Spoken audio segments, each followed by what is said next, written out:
this retreat, for this meeting today. After leaving this college, the chairman advertised for staff. Thank God I started from the beginning. Can you clap for me? The day we came for this for interview, there were almost 70 people that came. And after that, like I have in our workforce, the academic staff, about 37. So out of the group, only 37 were selected, although not all came at the same time. The college started and we handed it over to God. When I say I was from the beginning, the day this college was dedicated to God, I was here. I followed the lead pastor of Winners Church. We went around this compound, anointed every part of this compound, and handed it over to God. Hand it over, hand it over, hand it over, hand it over into God's hand. We handed over this college into God's hand. So we have done year 1 from 2021, we have done year 2, and we are in the 3rd year of this college, and we are growing. There is also I'm talking about reasons why we are having this retreat. There is also a reason for what is scan your environment. Some people are here, they need to know what this college is all about. What do we do here? What is this college going to do for me? You also have to develop your strategic career plan. I have worked for government for like 5 years and retired. Can you clap for me? Some people are not clapping. I say, can you clap for me?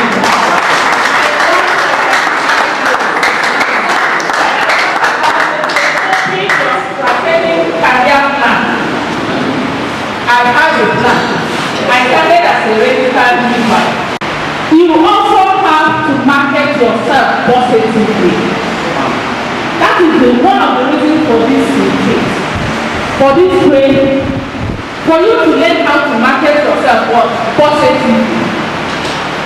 My chairman told me a story one day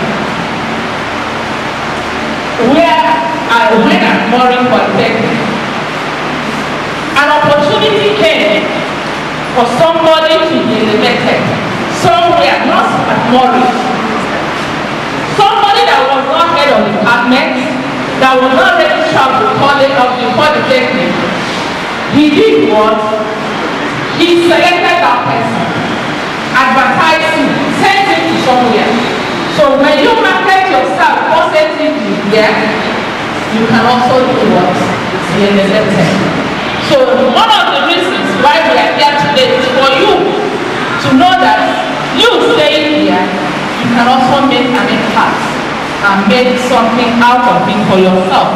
By way of conclusion, this is our first retreat for staff orientation. I pray that you open your heart to learn how to work in an academy. This training will help us to know what career planning and development is all about. It will help us to build interpersonal skills, how to relate to people. To ask my pilot, each time we move down to where I want to work, it is a celebration. People come out, they want to talk to me, they want to walk me, they want to do that. But I sorry to say that some people that get here, maybe at one point or another, some of them don't do for us. Maybe because they do not do for us. So let us grow together in the service of College of Nursing Sciences, Oborn and Boki. It takes one person to destroy a group. What did I say? It takes one person to destroy a group. Don't be that person that will destroy this group. Because we are now as a family. Be a peace builder. Be a peacemaker and a peacekeeper. Relationship is a silent gift to nature. Learn how to relate with people where you work. It is a gift from nature. Never betray those who love you. Dr. Kwame Omoncha and the wife, they love us. That is why they have brought us to work with them. Do not do what? Betray them. Thank you for listening.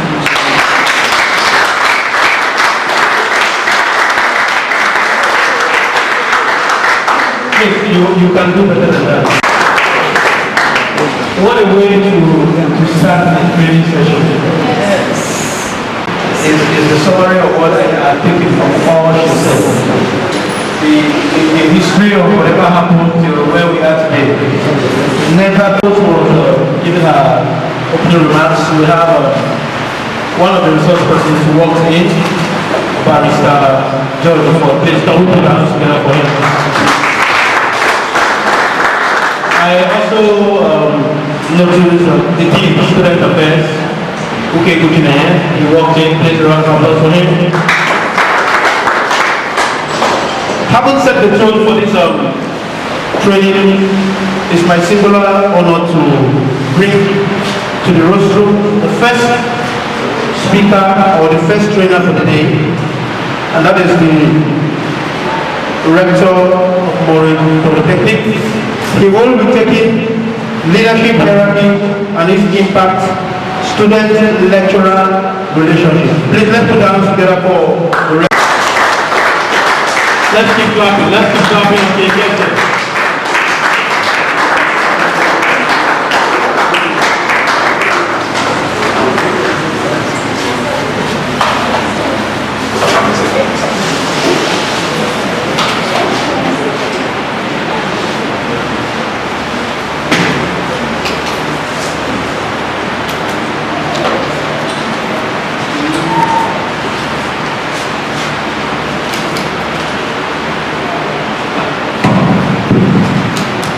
Chairman, Dr. Godwin, who is unavoidably absent today, Chairman of this great institution. Let me recognize the wife, Mrs. Godwin Umoju. I want to also very happily recognize the provost of this institution. What is that? Is it called law? What is it called? Don't crucify me. Okay. And let me stand on the existing protocol so that we can leave here on time. Leadership hierarchy, its impact on the organization.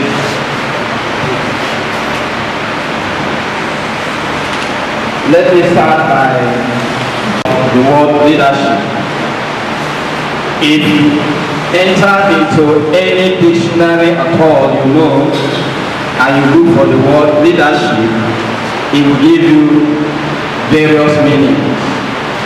But I decided to pick just one that is easy for all of us to understand. And so from the English dictionary, leadership is the capacity of someone to lead. The capacity of someone to lead. It is the office or status of a leader. From this simple definition, you will see that someone who occupies a leadership position is a leader, isn't it? If you are in a leadership position or office, you are a leader. Now, before we finish the listening, we get to know that many of us that are seated here, that while you are here, try to do what? Develop yourself. An opportunity can come up when you are put in a leadership position. In the words of Neil Barney and Mary Kay Pratt, these two management scientists look at leadership as the ability of an individual or a group of people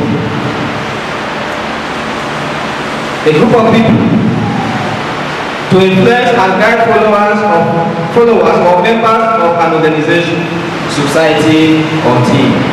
Now, leadership is an attribute tied to a person's title, seniority, or rank in an hierarchy. It is a developable skill over time. One can grow to become a leader in an organization. What is that telling us?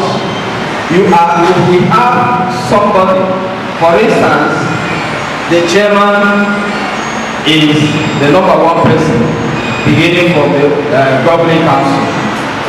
And then when you leave the level of the governing council and you come to the level of the academic forum, you have the provost at the top. And going down just like that, you begin to have other leaders, the departmental heads, the directors. So, like we said, if you want to get to that level, you at the bottom of the ladder, you have an opportunity. All you need to do is to develop yourself academically or otherwise. If you do not have the qualifications that can catapult you to that position, you begin out to work for that. Why is leadership important? These two scientists say that leadership plays a crucial role in the success and direction of any organization. So organizations communicate over missions, visions, and goals, uniting members, employees, around the group, and then motivated to achieve these goals. Leadership is important because it enables decision making. It makes easy decision making. There are various levels. At the top level, decisions are taken. At the middle level, decisions are taken. And then at the lower level, decisions are taken. Even below the lower level, if you are a personnel or a staff that does not have a leadership position, you can still take decision. Or you pass the information to your boss, and from there it will go up. So you can take decision. It makes decision making easy. Strong leadership is critical to an organization's competitiveness because it drives change and innovation. Because you have these various levels, it gives whoever occupies the position an ample opportunity to be what? To be innovative. Okay? I just like to break it down, then we'll just move on. What is hierarchy?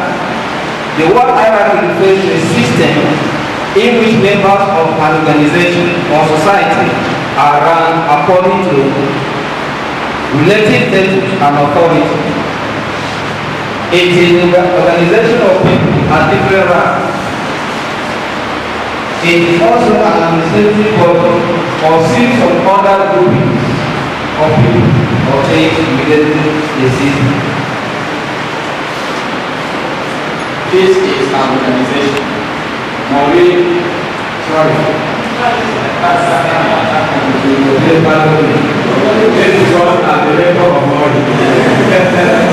This is College of Nurses Sciences.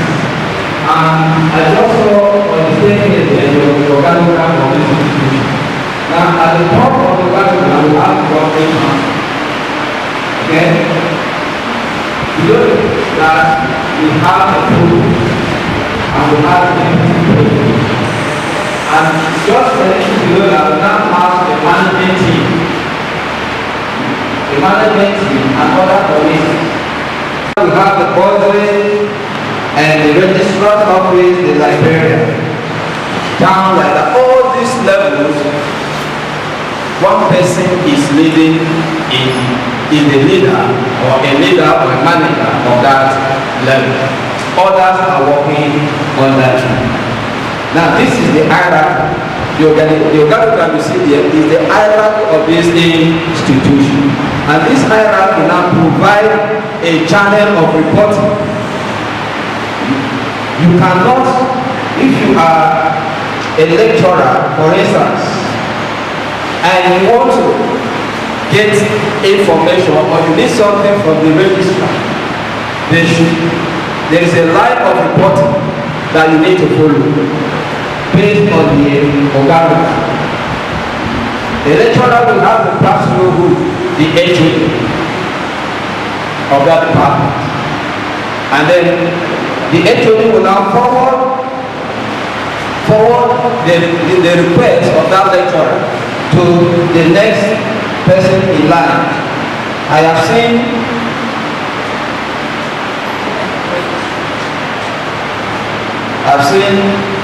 dean of schools, yes, from the HOD to the dean of school or director of schools, and then from the director of school to, if you have registrar academies, that is where you go. But if you don't have, you go straight to the registrar.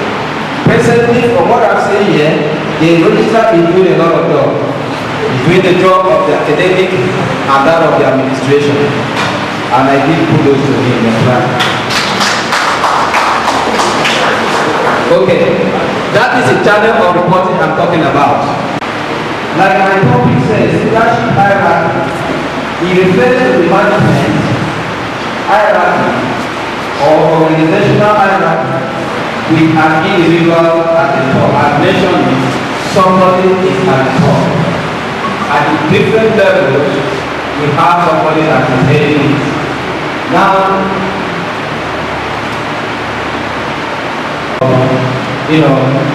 an hierarchy. We have the top management. I don't know whether I have the right. We do not think like that. At the top, we have the top management. And then, below management.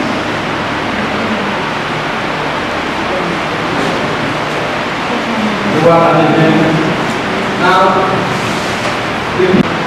and the management team can constitute the top management. And then the directors of school, the HODs, and other directors of units and sections will form the middle management. And then the other people, the supervisors and so forth, will form the lower management. All these categories have their specific functions. The top management is to make policies, plans, and strategies for implementation by all in the organization. When they make these policies, they send it down through what we call communication. Send it down the ladder, send it down the hierarchy. It will come to this group of managers. Their duty is to interpret these policies, read them very well, interpret and see how they can be implemented to achieve the organization's goal. It will leave this level and come down. These are the people that will do the implementation. The middle managers are to interpret and then they instruct the lower managers. This is what the top management wants us to do. And so they make it simple. And at this level, we still have people under there. And these are non-managers. Non-managerial personnel. Or simply staff.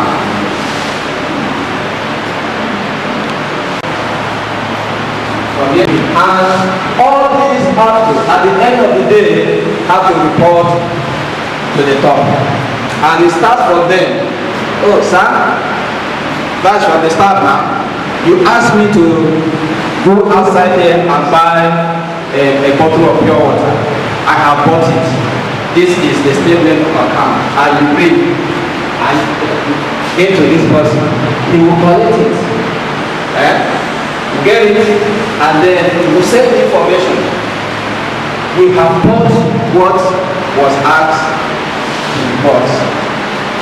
Are you getting me? In that manner, the information is getting to the top. And by the time it gets to the chairman, it's okay, that is done. And that is how the operations of the institution will be moving.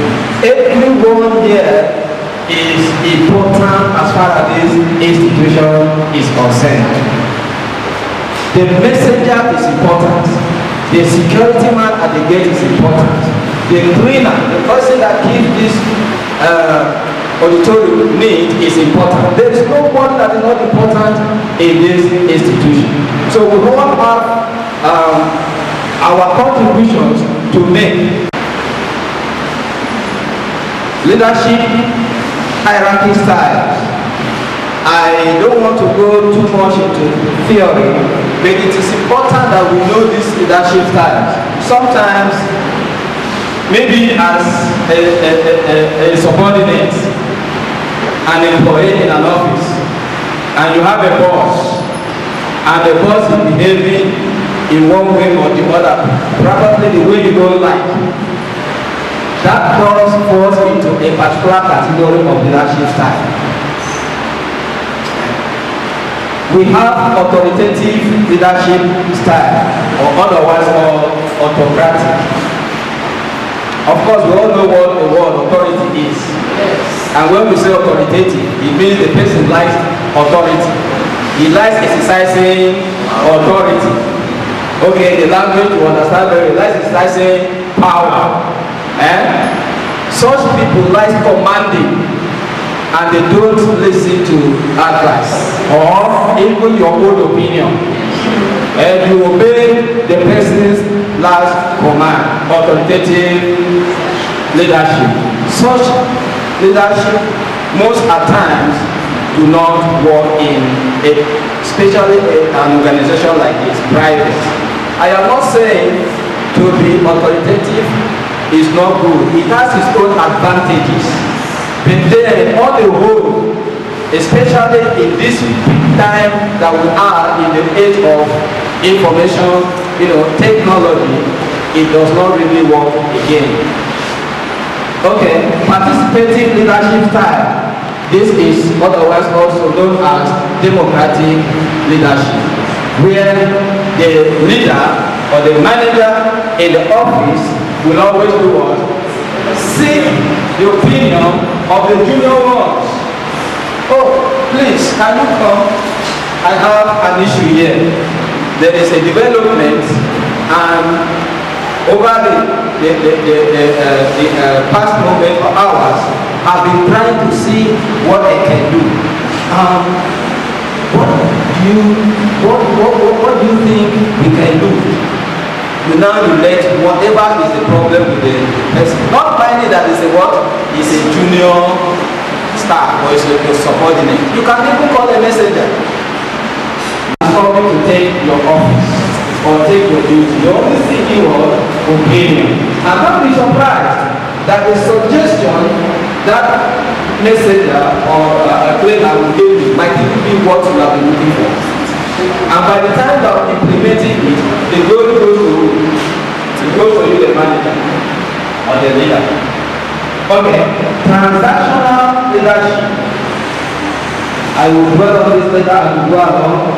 I also have transformational leadership. I also dwell on that as we go along. The other one is delegative leadership. He said this way. This is sometimes, but most of the time, this kind of leadership is not accepted. It doesn't work well for a private organization. A leadership style where you hand over everything and you allow it to go like that. Supervision. you don't monitor anything. In such organization, if care is not taken, it will collapse within the next minutes. Because some of the staff that are working with you don't even know who they are. If they discover that they are less concerned about the operations of the institution, they will help you to do what? To bring it down. So that kind of leadership is not all that good. But then, if you must delegate power, delegation is also good. But if you must delegate duty, take it upon yourself as the leader to supervise what your subordinate is doing. Be sure that he or she has done what you have asked him or her to do. Okay. Thank you, Fabrice. It's made me when my time is up. Okay. And then, since we are talking about leadership hierarchy and its impact on the organization, I want to briefly just give us few advantages or benefits of leadership hierarchy. Why do we have this hierarchy? Why do we divide the organization into levels and then position people to man the separate offices? One is that it provides a clear reporting structure. Like I said before, there is a channel of communication, very clearly, identified. Channel of communication. So you, for any particular thing you want, you know where to go and you know who to meet. Allow superiors to exercise their expertise. That is where delegation comes in. That is why I said even delegation of duty is not bad. If I have so much duty on my table, I have so much work to do, and I know that my subordinate, the next person can do that job, even if he doesn't know. If I show the person what to do, I give the person the job to do. And what do? I take the responsibility to provide what we have done. To do what? To do some other thing else. And by so doing, you see the operations of the organization moving in a very fast speed.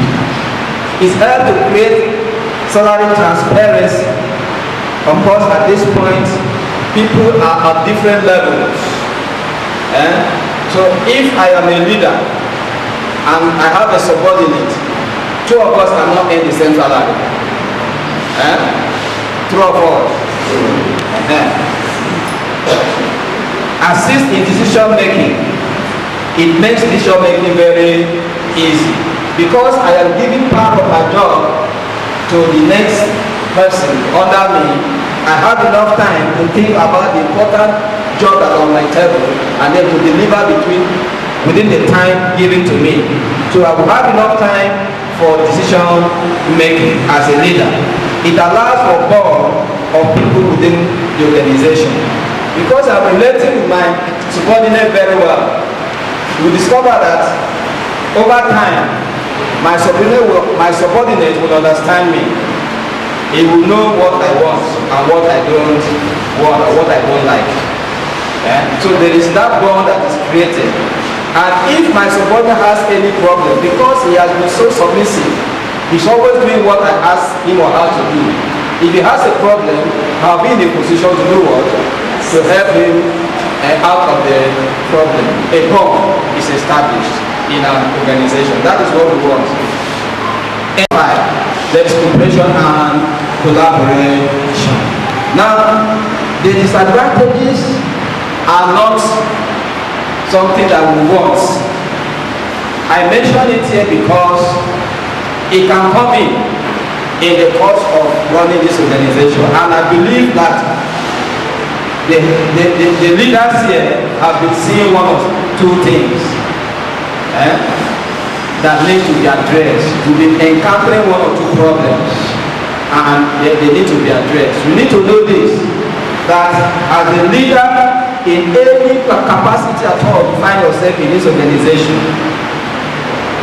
don't do anything that your employee or subordinate will see himself or herself as somebody that is not valued. For people at the lower cadre.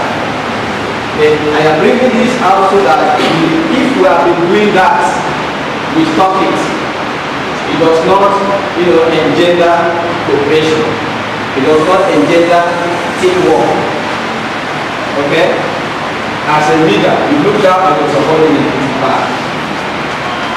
Remember, like our former one-time president, the big man of this place, he made a statement that no condition is permanent. She was in the government and worked for 35 years, and all of a sudden, the 35 years just came as if it was just yesterday, and she is out of the government. No condition is permanent. So don't look down on who is working under you. It will be a very good material for you to climb up. Employees may feel restricted by their superiors. That is one of the disadvantages. If you know that your subordinate is very good at one thing or the other, give that subordinate opportunity to showcase the potential that is in him or her. Employee may not receive adequate training. Thank God that this is a training, and we have messengers, isn't it? We have cleaners, we have security. This is a training. Whatever we are giving to you today, if it is not useful to you now, it will be useful to you in future, not too long from now. So, unfair salary distribution, if there is such, yes, that should be corrected. That is why I'm bringing in. Employees may feel their contribution are not valued. I just mentioned that. There's lack of freedom to pursue their own personal interest. Well, let me say something here. Yes, you are here in this organization. You are a worker, and you have your own objectives. It is the duty of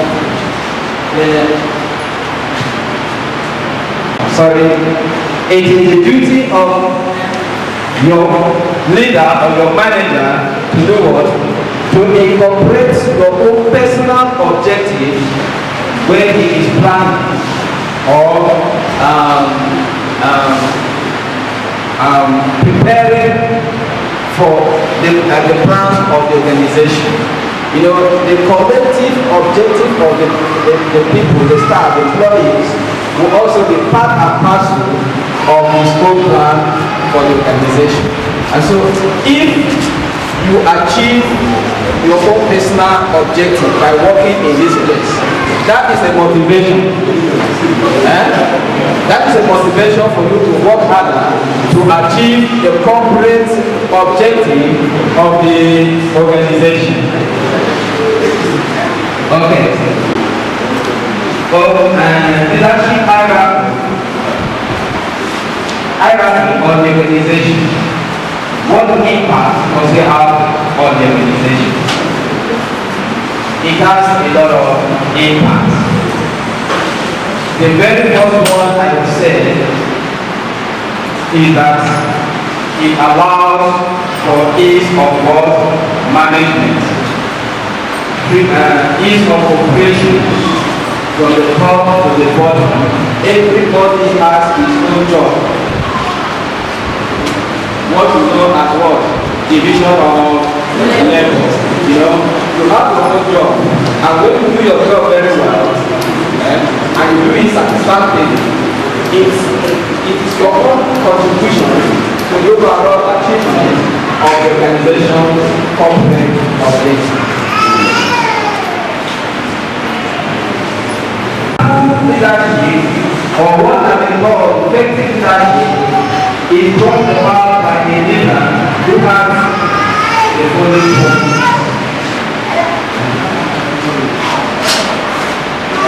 Leadership has only been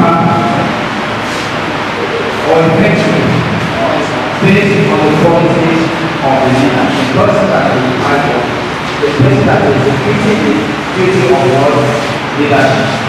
And one of such qualities is integrity. The leader must be a man or woman of integrity. He must be someone that is trusted, someone you can rely on. In any situation, in any capacity. Such a leader is someone that is he knows his self-awareness, it is self-confidence, self-awareness, that is, he knows himself, he knows his potential, he knows his weak points, and his strengths. Such a leader is one that is courageous, and he is not afraid if challenges come. And that is why I don't want to, but I love my chairman for that. I don't know whether they are close to him very well. I love my chairman for that. I've worked with him for more than 13 years now. And I love him very well. He has taught me so much. It is very pragmatic.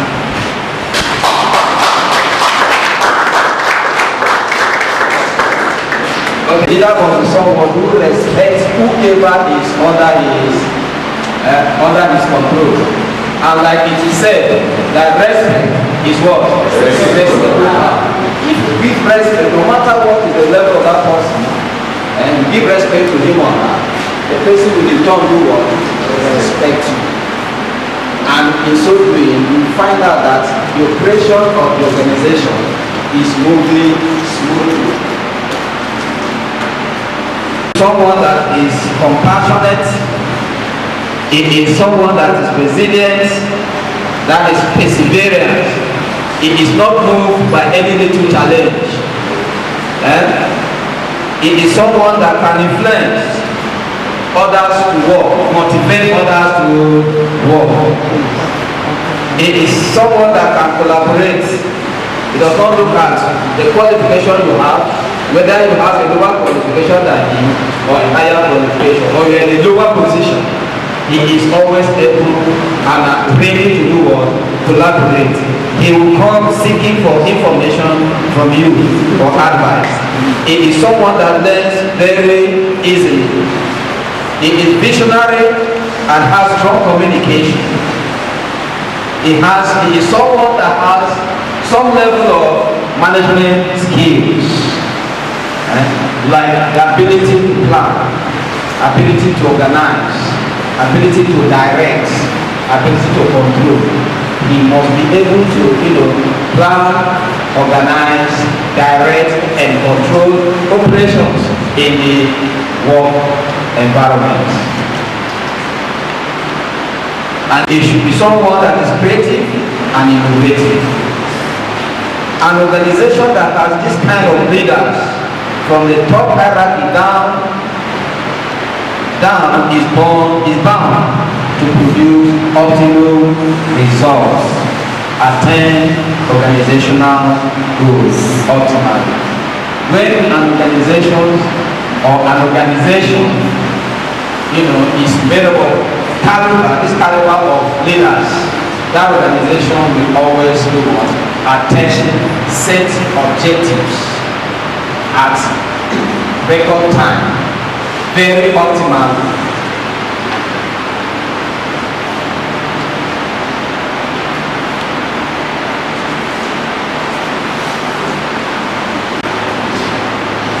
So what are the advantages now?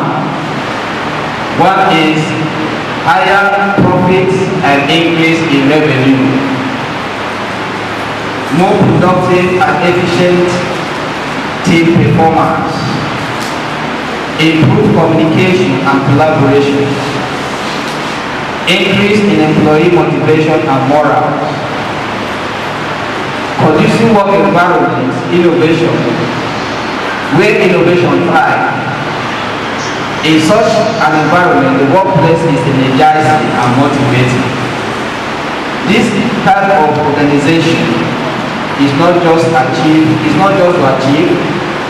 a short-term objective, but long-term goals on a sustainable basis. When you have Leaders, I hope you still remember what I said about leaders. You are a manager of a unit, you are a manager or a leader in a section, you are what? A leader. As long as you have 2 or 3 subordinates under you, you are a leader. And you have to do work as a leader and relate with your subordinate as a leader. And by so doing, all these advantages are enumerated will just be flowing in the company or in the organization at ease. Information and leadership. We cannot talk about good leadership in an organization in the absence of information. I know probably somebody is coming to talk about that, but in passing, I want to mention the importance of information, or to say that information is important in an organization. Trying to explain, is also a channel of passing information. From the top of the organization, what will come to the bottom of the organization? Policies and plans for implementation. They will flow from top down. Information will flow. Now the purpose of the information is for decision making. So you discover that at different levels of the organization, as the information is coming, the manager at the first level is also making his or her own input, and that is how it will go until it gets to the top. And by the time it gets to the top, they will sit down and announce all the different views concerning a particular issue. And at the end of the day, the top management will come up with what? A policy for implementation for the benefit of the entire organization. That is why I said that the messenger, the cleaner, the security man, who probably are the first point or protocol for information gathering, is important. People that will get information about an organization. And I want to say, if you are in this category of staff here, whatever information you have, you are privileged to have, don't waste time to send it off.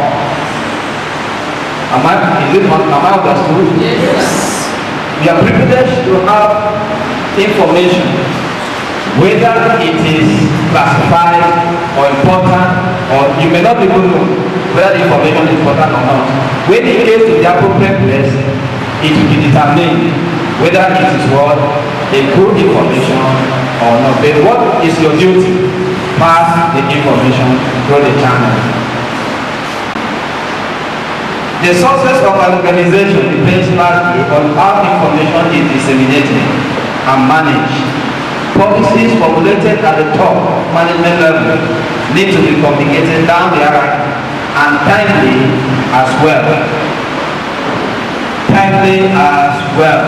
Now sometimes why I brought that in is the top management can release policy or information, let me use that word information, and as soon as it gets to probably the provost office, there will be a little delay, and from the provost office he moves to the deputy provost office, there is another delay, and as the information is coming down, it is delayed like that. You discover that by the time it gets to where the information should be used for the purpose for which it was formulated, it becomes bad. It does not achieve the purpose any longer. So it is always good to release information on very good time.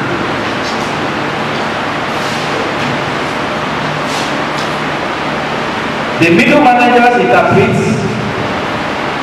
and implement the policies and plans of the top management above them, and supervise and coordinate the activities of the first line managers below them, while the first line managers make short-term operating decisions, directing the daily tasks of non-managerial personnel on a daily basis. The non-managerial personnel are also staff who work directly at their jobs and do not oversee the work of others. That is not to say you will not become a manager and other something. But all we are saying is that do your job diligently, and at the appointed time, when the promotion comes, you will be promoted.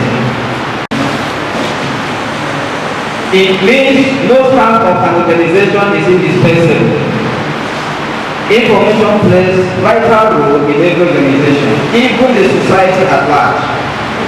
And information is what? Data, facts, number, image, documentation, and this must be delivered to the recipients who may not have even known or heard it before. This must be delivered timely and appropriately. Discipline in exchange for the subordinates doing the job. Transactional leadership style is simple. I am a manager or a leader, and I want my subordinates to do a job for me, or do some job. What I have to do is to do what? I put some rewards. I attach some rewards to those jobs or that job. If my subordinate does the job very well to my satisfaction, he gets the reward. But if he does not do that job to my satisfaction, I discipline him. Leadership. I will make you know the consequence if you fail to do that job. I do it properly. The consequence is there. Isn't it? But if you do it very well, the reward is there. That's transactional leadership, and it is one of the key aspects of leadership that modern institutions and modern organizations are using. System. Transformational leadership. This leadership transforms employees to pursue organizational goals over self-interest. Now, in transformational leadership, the leader is, putting strategies in place where the subordinates are made to do what? To do the job of the organization and allow the group achieving the goals of the organization to supersede their own personal goals. To earn what? Your own income. And then the organization that says you are to do this job, do that job, so that money will come for us to be able to do what? To pay you. That is transformational leadership. So do what the company says you do first. When you are done with it, your own objective is what? Achieved. Others, in so doing, even like in this place, you discover that whatever we are doing here, we are indirectly also doing what? Training the junior ones. A time will come that the people at the hierarchy will not say, I am tired, let me go and rest. Those positions that have been created on the field. And if we were not serious in learning fast, some other people will come from somewhere to occupy the position. Exactly, and even more than what they were doing. Transformational leadership. Transformational leadership is focusing.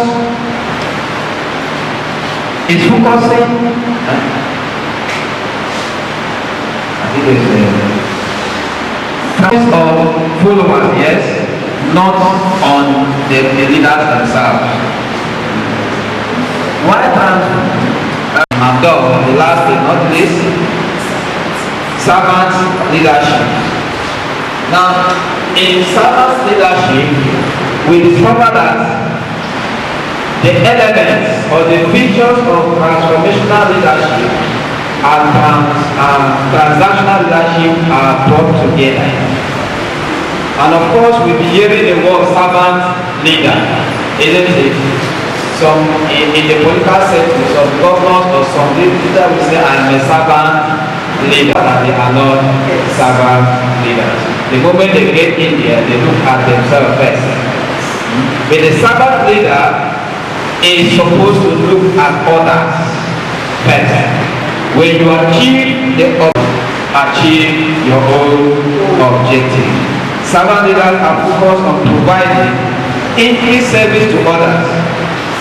This is meeting the goals of both followers, that is subordinates, those that are working under you, and the organization, rather than themselves. It may not be a quick fix apple to life and work. As a professional nurse, now I bring your profession into it. I say, as an educational institution of a special nature, this school is a special institution. You train nurses to be professional. Okay? So the goal is to produce qualified and professional nurses. That is the goal. So the combination of the both leadership style, the three of them that I just mentioned, will ensure the attainment of the goal. If you put them together, it will enable the organization as a whole to do what? To be able to produce qualified and professional nurses and midwives. Students are stakeholders in this institution. College of Nursing Sciences, Okwara Loki, His local government of Abia State. While the relationship is expected to be cordial, of course, I think from the way I see nurses behave when I go to the hospital, I want to believe that that is the kind of behavior or character you people are inculcating in the ones under your tutelage. So the relationship is expected to be cordial, but that is not to say that it has to degenerate into a level where respect, discipline, and dignity are thrown overboard. No. Your profession is a profession that admires and loves discipline, isn't it? Yes. And that must be inculcated in the life of these students. That is to say, you have to be accessible by these students. They should, if they want to come to you for counseling or for advice, they should be able to come to you. The student should not be afraid of you. That's what I'm trying to say. The student should not be afraid of you. Lecturers should not. Lecturers should adopt open and clear open door policy, and this will, endanger what? Development of the students, development in the institution, and then bring a good name overall to the main institution. In fact, when the students leave this place to anywhere in the world, if the student is representing you well, questions will be asked. Where do you school? Where do you train? And the student will have no choice than to do what? I was trained or I schooled at College of Nursing Sciences, Okwara Loki. And this, a great number of the students are counsel them in their areas of need. You have release it 100% to them. That is the reason why you're here. And that is the reason why they too are here. They are here to learn. And so if you know more than them, your duty is to release the information, release what you know 100% to them. Is it not? That is it. If you release part and leave part, have you done what you are supposed to do? You have not discharged your responsibility for engagement and victimization. So process in their life. This process will germinate, grow, and bear bountiful fruits in future events, which you will benefit from either directly or indirectly at that time. Thank you so much. I picked from that paper. I don't know what you picked. The first one was the hierarchy and flow of information. Paper. We are going to make the soft copies available so that you can also read and pick other things. You cannot just get up from your house and walk straight to the chairman's office. There are rules, there are channels, there are procedures. As a lecturer, you can't just walk to chairman's office and make a request when your HOD is there. Channel of communication. As a non-academic staff, you have your supervisor. If you have any issue, you talk to your supervisor. Your supervisor, if his supervisor cannot solve it, he takes it to his own supervisor. If his own supervisor cannot solve it, he gets to the registrar, gets to the provost, and then if it is something that the provost and the registrar cannot solve, what happens? Okay, we hear it, and then solution is inside. Because you knew you were traveling, the simplest thing would have been you drop your letter, whether to your HOD or to your supervisor, and what have you, and know when you have got to where you're going to. Then you now remember that, let me call these people and tell them that I travel. We're talking about hierarchy. So take that as an important part of what you would have learned today or you will learn today. So that's besides paper. If you have questions, please, at the end of it, please put your questions down. We will give you time to ask those questions, and then the answers will be provided. While the rector was speaking, the CMD of our college hospital walked in, Dr. Wibo, I think he's not around. A round of applause for him. I think I saw him around. Planning, Dr. Ekwe, please, a round of applause for him. Applause for her. And Mrs. Sufere just walked in also. Please, a round of applause for her. Please, a round of applause for those persons.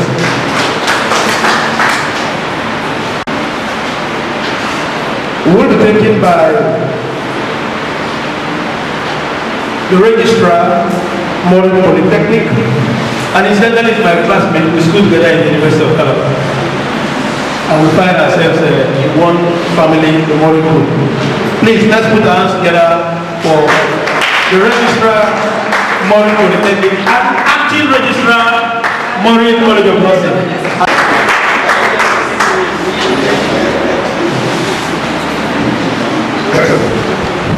And the story I will tell you now get me into the story.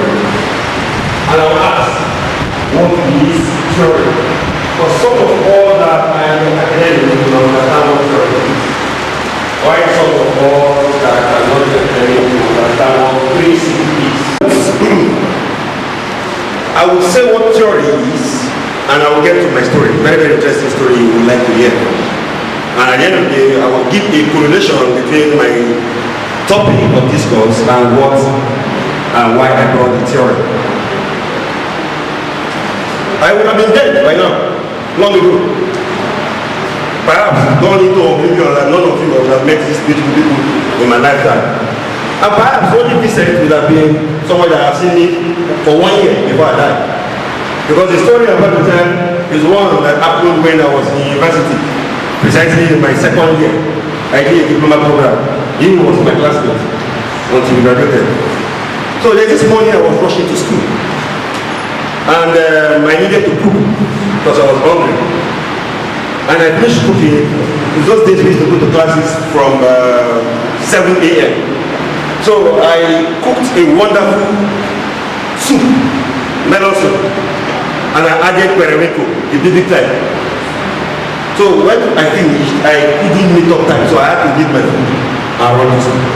So on coming back, I used cold water to prepare my garri because remember coming back from school from 4 p.m., 5 p.m., and you're not eating since morning. So I started developing and swallowing my garri. Unfortunately for me, I swallowed a very huge periwinkle. And that periwinkle stuck in my throat. And I said, I just laughed over it. We have traditional means of pushing bones and periwinkle into the stomach. What did I do? I said, okay, first thing to do is just carry water. I carry a little water and I drink.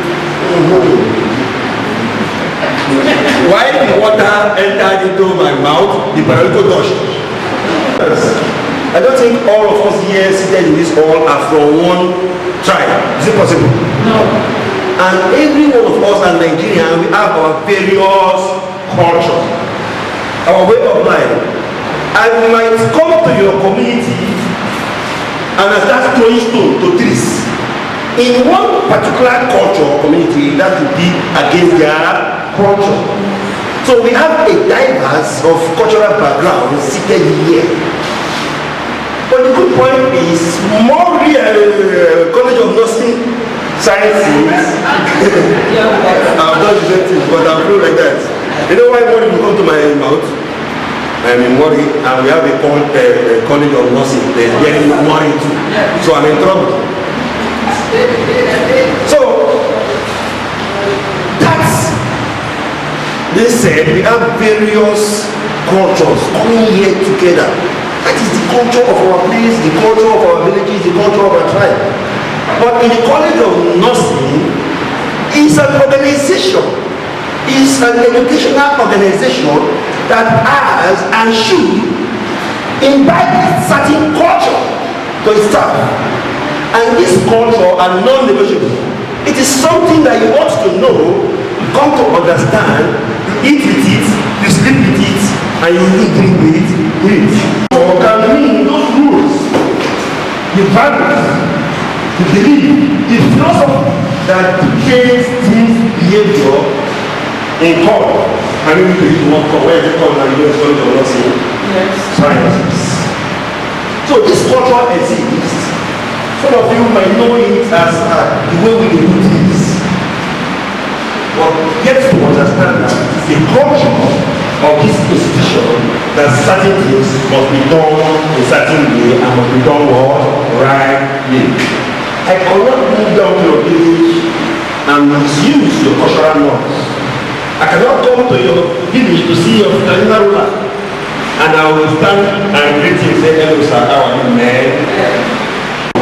So that decisions making, the processes and achievements of goals can be easily attainable. The College of Nursing Sciences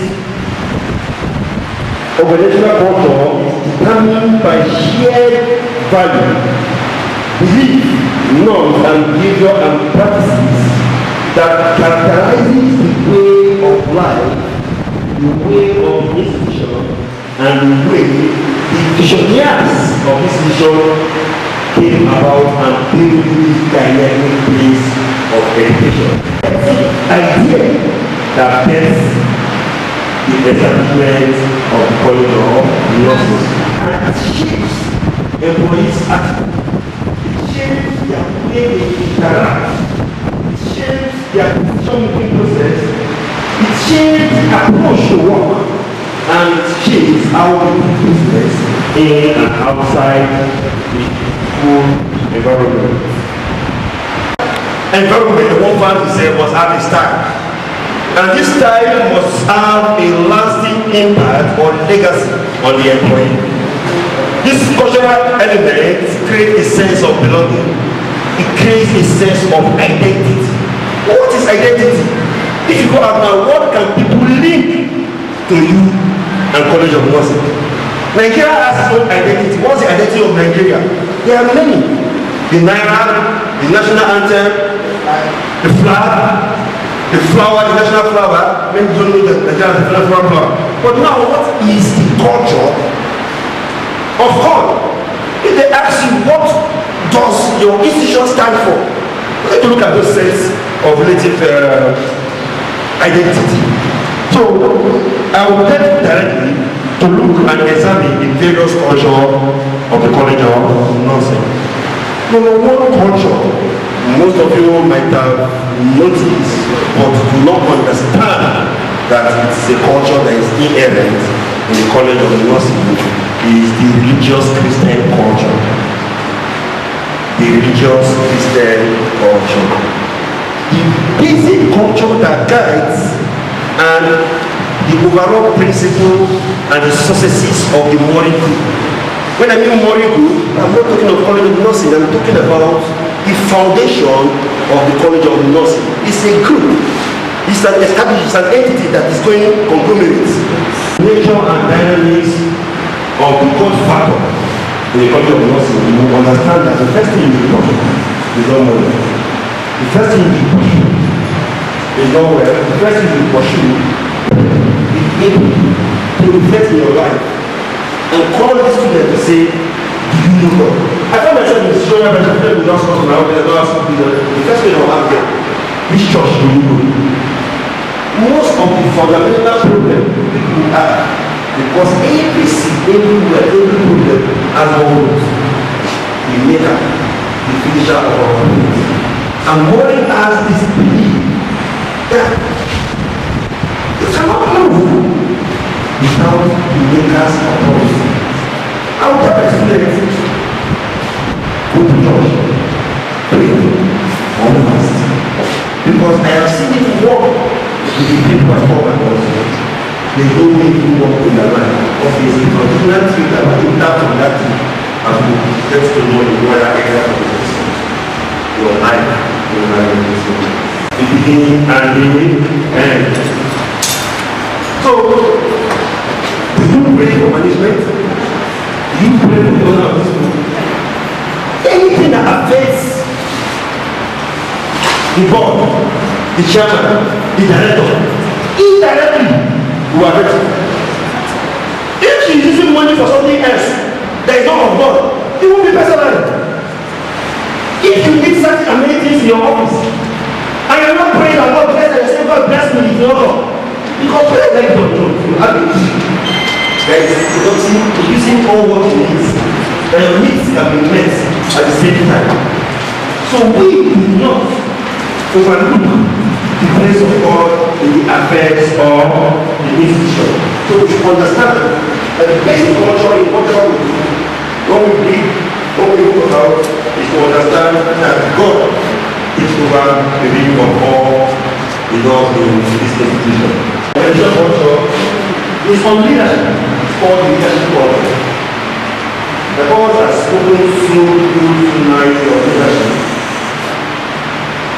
But there's something else he missed. He was dwelling so much on top management, middle management, lower management, but all these items down to the manager. If the manager you won't move, if you don't go anywhere, it's not leaving.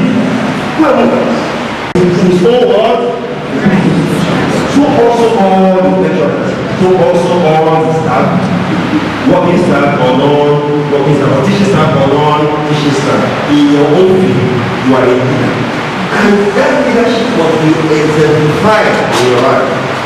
The leadership culture is the strict adherence to the specific principles of leading forces. Leading force has to do with the leading by what? The example. So as a leader, you always want to be in the front and forgetting your followers. You are not taking example. You are not showing good example for others to lead. You want your followers to obey you and to respect what you say, but you are not willing to lead them in the right direction. You can never work like that. He has given the various dimension and specimens of leadership. Mine to tell you that from the first person, from the provost, down to the last, to the HOD, to the registrar, you must be able to lead. What time do you go to school? As a leader, Practically, I'm talking to the registrar, the head of department, and those in sensitive position. You don't expect yourself to come late to work and expect others to come early. If you want them to come early, if you want them to keep to the time, you want them to be punctual, you should be able to show up good example that are exceptional. One that somebody, a colleague will look at you and say, if this person can do this, which means there is nothing on them that is stopping me from doing this. You study your bosses, people that employ you. Have you looked and watched their lives to see how they shine or how they die? Leaders can make or man in an organization, and the attitude of leaders will no doubt be reflected in the manner of the subordinates. If you are an head of department and you are not leading well, the lecturers in your department will also attempt to do against the rules that have been laid down because you have not shown a good example. The highest type of school of leadership that I attend that will be better than what I personally learned from them over the years. From my working closely with visionaries, I have learned from the leadership traits and can confidently say that I can lead any organization in the world. I can even lead a state as a governor because of the things I have learned from them. Accolades upon accolades, awards upon awards. There are times to say, just that I don't think I can accept this anymore. Most of these awards are not their money by you must have been very, very noticed. You might have been impactful for you to be recognized. And after checking that all this is the manifestation of hard work from our institution body down to the College of Nursing here, you should be able to look at and say, if this man can do to go, which he has done, which we have seen, which has reflected in his life, and how he has been able to achieve all this, you should ask yourself, what connect to be like them? What is this thing they are doing that I need to apply to succeed in my life? Most often, when I find myself in a very difficult position, I try to think like my boss because I study things like a book. And very soon, I'll be putting a team of researchers to write a book about it. Now, when people see this lifestyle, they'll be able to read and have great impact in their life. It's culture of sense. You don't expect to progress without self. To be self, you must self.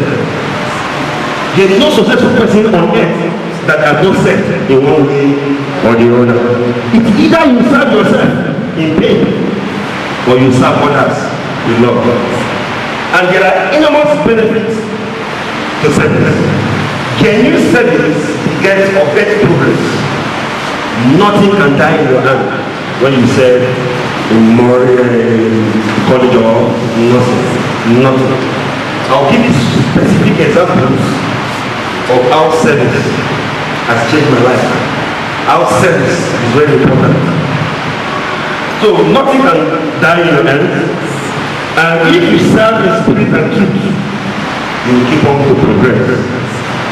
That has the competence to handle such are given. There are thousands of one leaders that will not do that. But the first give opportunity to those who work around them, it is because they want the growth of every person in the organization. If you have any job to give out, they first consider and patronize their staff first before any other. And that is putting you first. To serve means to put away all your difference, your partner issue, and to dedicate your time to what you have been paid to do. The morning this was my on, I came to Piazza, I became registered. This school, I signed all the admission letters, registered. I did serve well. That's why you notice it if I didn't if I did serve well, bigger responsibility will not be bestowed on my shoulder.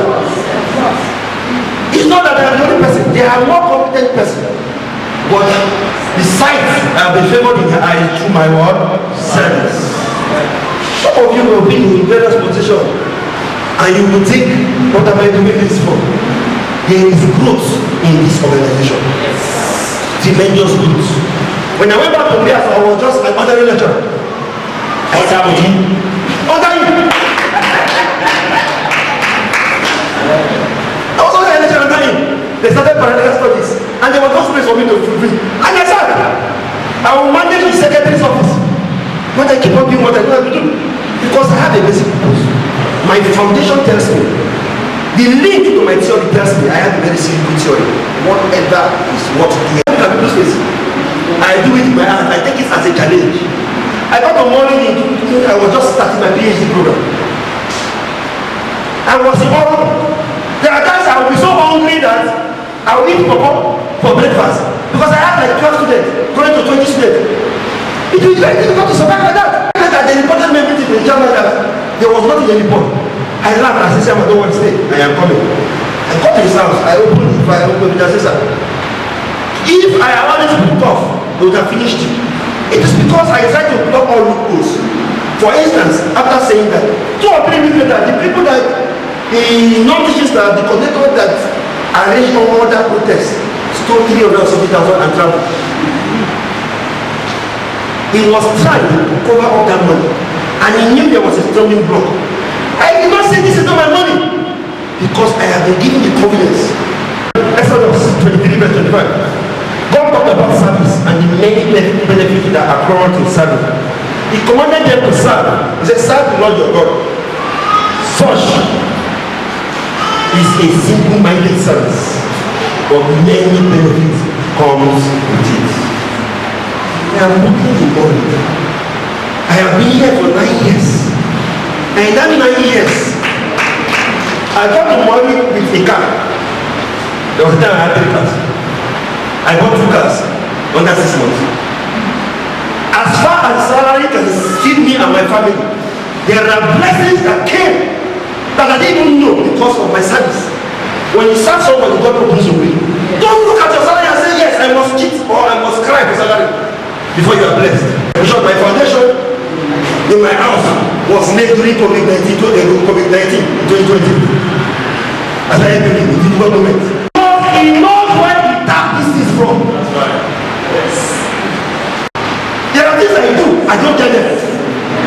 Let your work so shine, your life so shine, that your work will be noticed.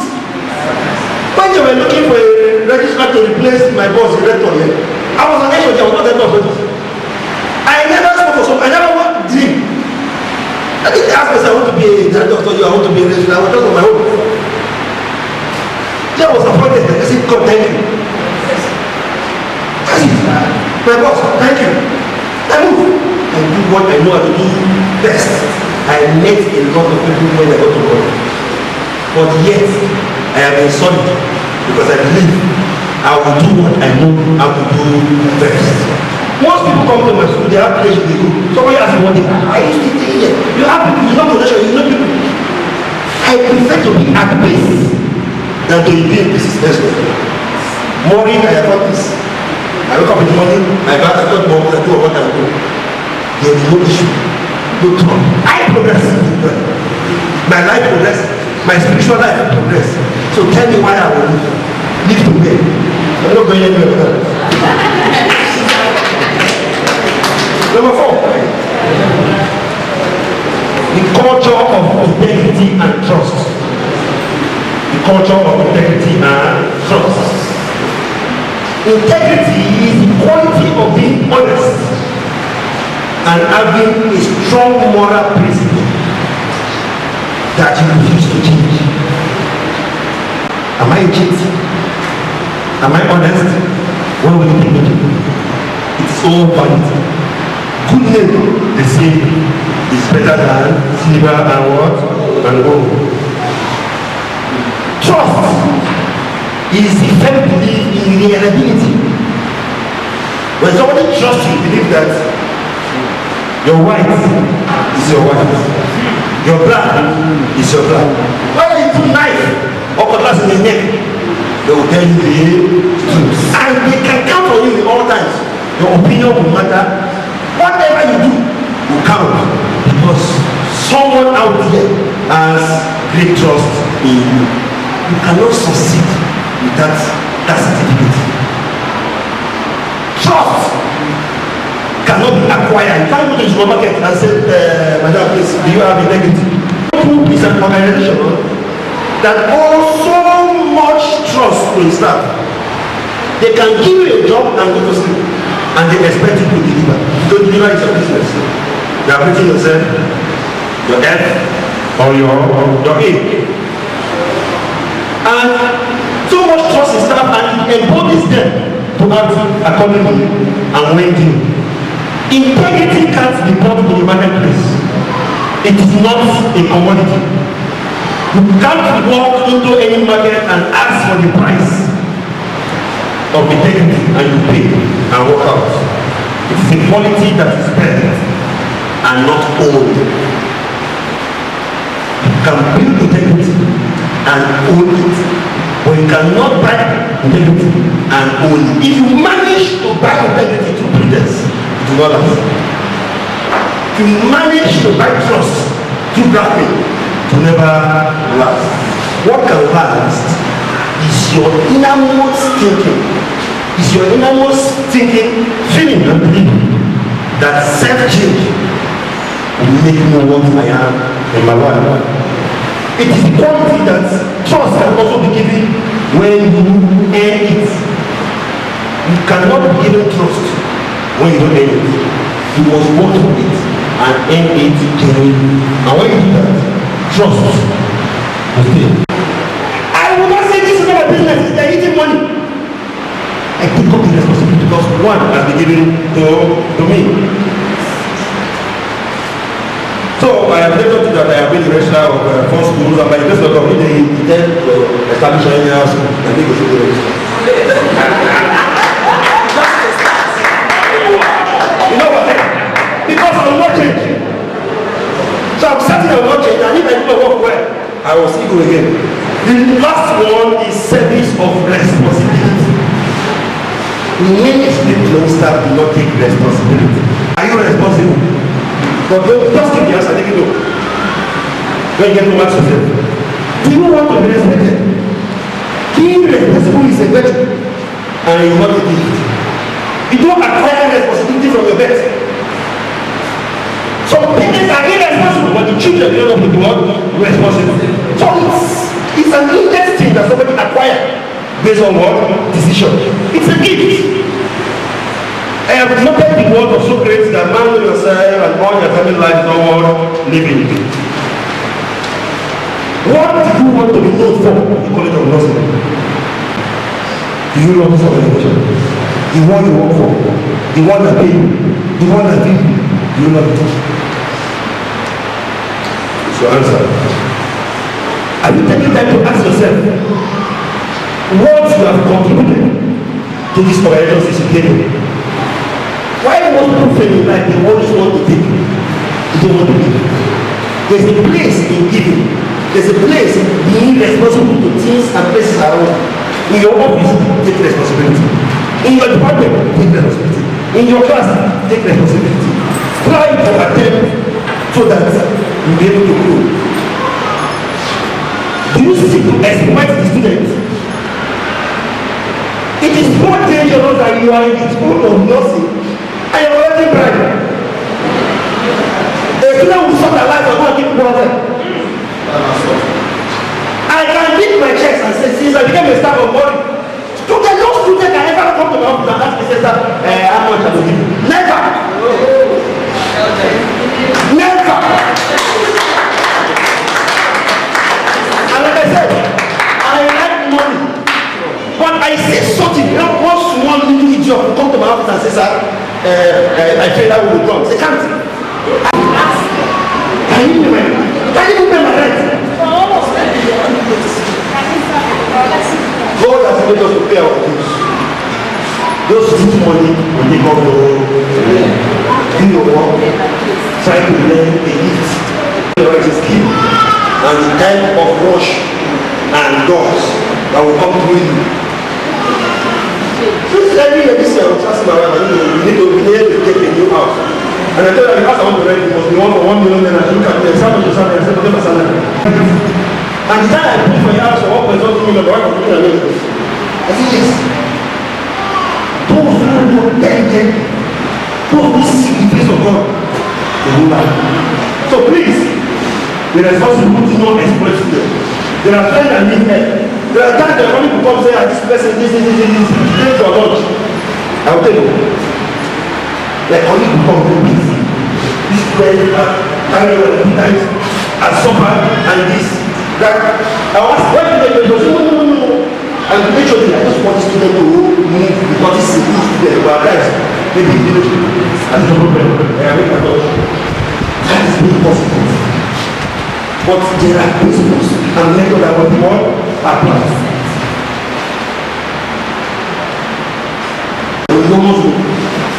And these rooms are reserved for those who are willing to grow. But if you are not willing to grow, you will remain where you are.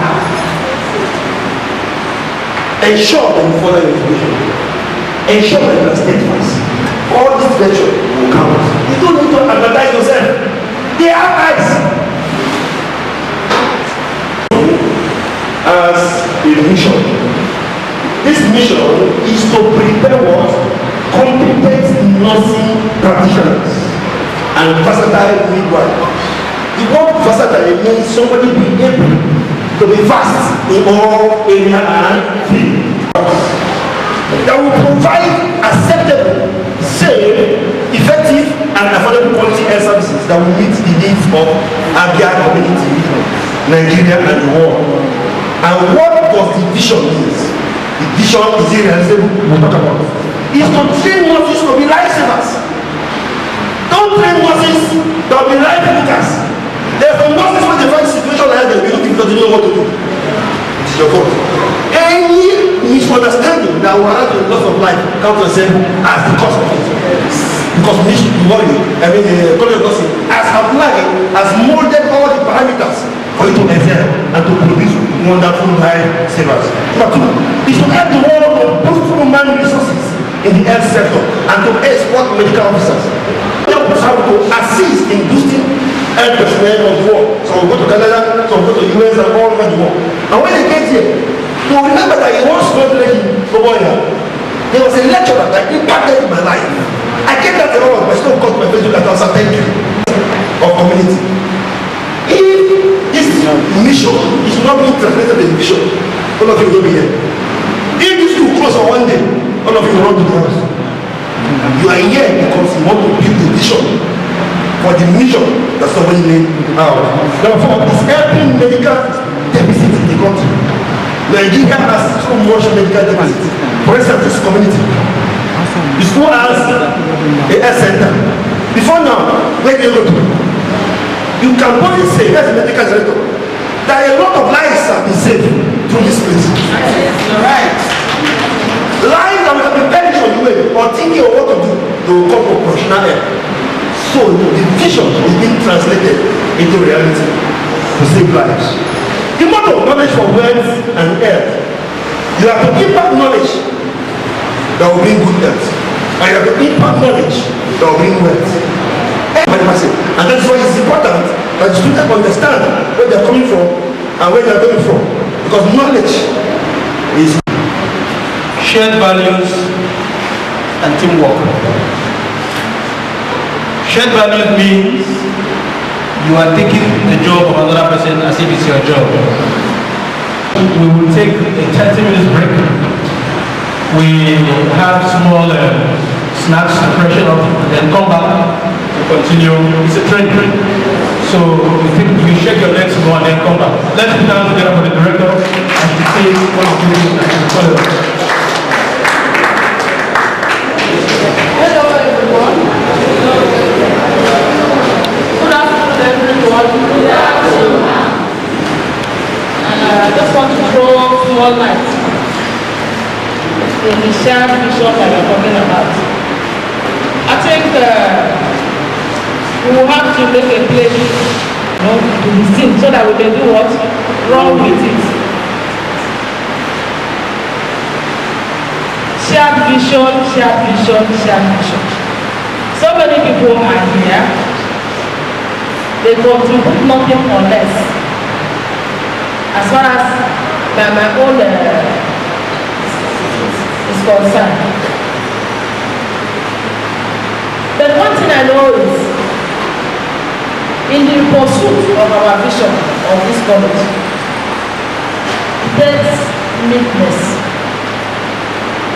It's only meekness that will make us to accelerate what? Vision.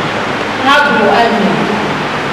By the time you remove nonchalant attitudes in you, thinking that what is my own? Is it not just for me to earn the basic salary? You can't lose, you calculate a lot of things, you understand? But if you have meekness of God, there are certain things we do, we have already said it all. Pastor George, you see here, is very rich. It's not all about the money. It also takes meekness for us to allow ourselves to be guided by what? God. There are certain services we render. You understand? We do it willingly, wholeheartedly. Even when nobody is what? Watching you. And if you know you are not here wholeheartedly, please leave us. This place is a young place. We are trying to groom it. Me that is here and the visioner of this place, one of the visioner of this place, I'm not eating more than you are eating. There is nothing that I'm going to take and go when I die. You understand? All these things are service to what? Humanity. And we are all together eating. So we should accept it in good words, faith. I want to say here that one of the greatest tragedies in life is one of the greatest tragedies in life is not to know where you are going to. And also not knowing how to do what? Get there.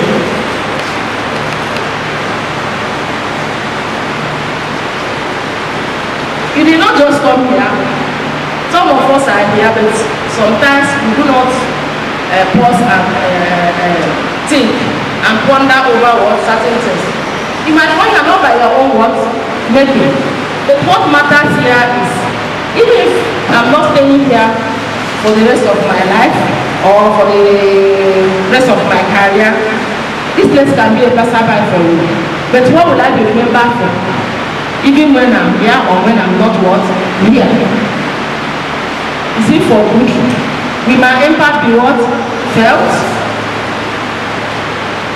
Talking about shared vision, shared vision, shared vision. Our vision for this college has been what? Made what? Plain. We all know it. Especially the academic staff. Do we not know our vision of, do we not know the vision of this college? According to Habakkuk chapter 2 verse 2. And the Lord answered me and said, write the vision, make it plain upon tables, that he may run with it. He that do what?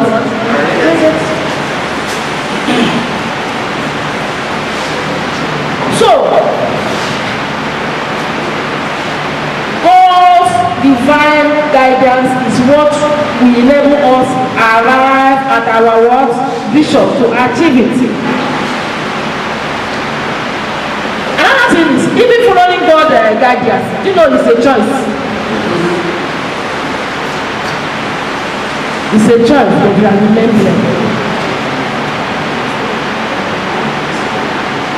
All these things are what choices we have to make if we do what want to. But this call today will change a lot of what things, because we are not going to just walk like that again. You might be thinking that we are just playing here. No. What we are doing today is not going to be effort in futility. Just bringing out, you can see that lectures are not going on today. To come to us.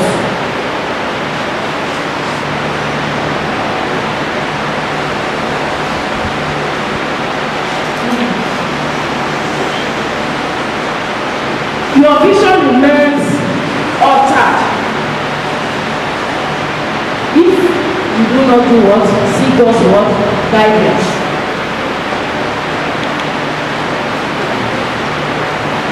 And also,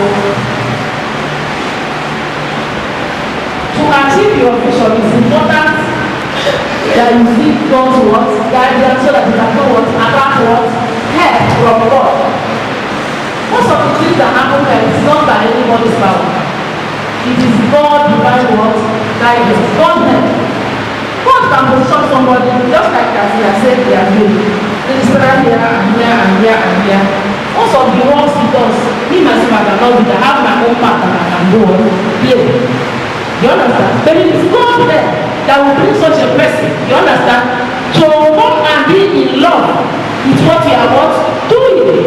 And decide to do whatever those services without counting love. Without not looking at the monetary what aspect of it. There are people that, work in an organization without supervision, without not considering the monetary what aspect of it, and the organization will be making what impact. They will say they want to do this. It is not doing it alone. People they are playing the drum. Is it not so? So also in pursuit of our vision, we have said all these things and said. But I want to say here specifically that there is a physical law that stipulates that all objects assume a state of what? Rest. Until a force is what? Applied to it. And nothing will happen to a situation, whether desire or vision, that you do nothing what? About. So, faith is dead without what? Action. Faith is dead without what? Action. We have said all these things. Ethics of war, culture in an organizational hierarchy, which some people do not what? Follow. Yeah. And all that will have God will not stop. All these things will not change if there is no what? Action. A positive action is the only authentic evidence of what? Faith. So the action is this what? Claron what? Talk. Do you hear what I just said? The action is this claron what? Call that we are making today for a change, for a better what? UN. And this noble call is an action to prove our faith in this what? Vision. But all I'm saying to add to whatever they are saying is do what? Act it what? Act. Actors are what? Winners.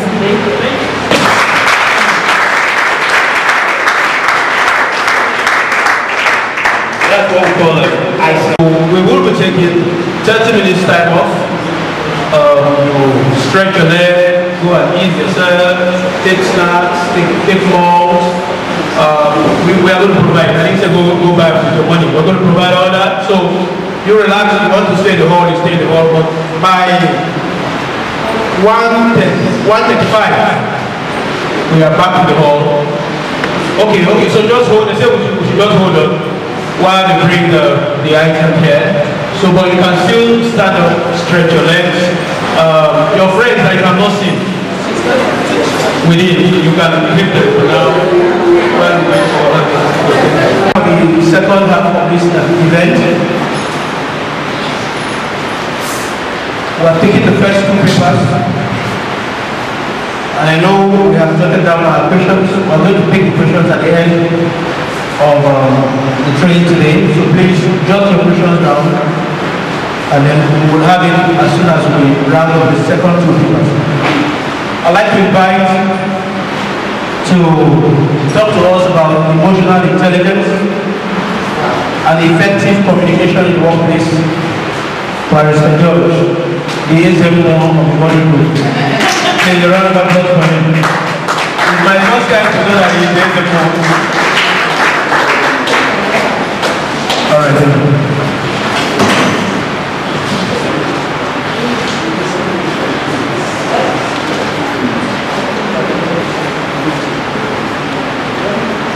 Good afternoon.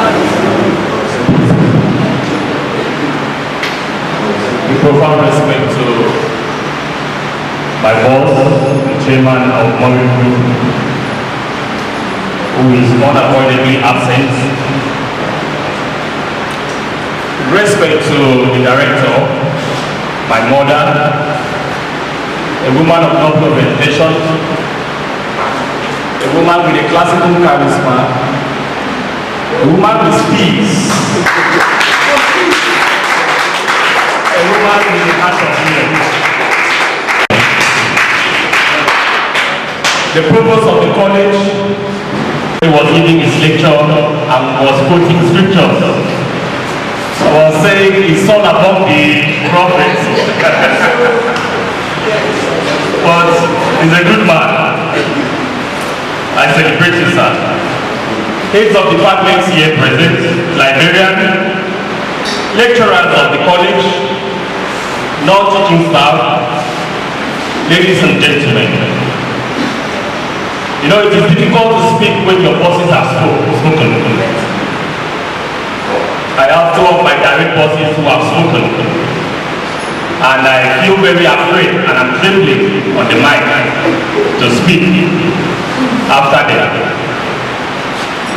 Dr. Friedrich and my rector had carried my topic, left their own topic, carried my topic, and they spoke about it. So I don't know what to say.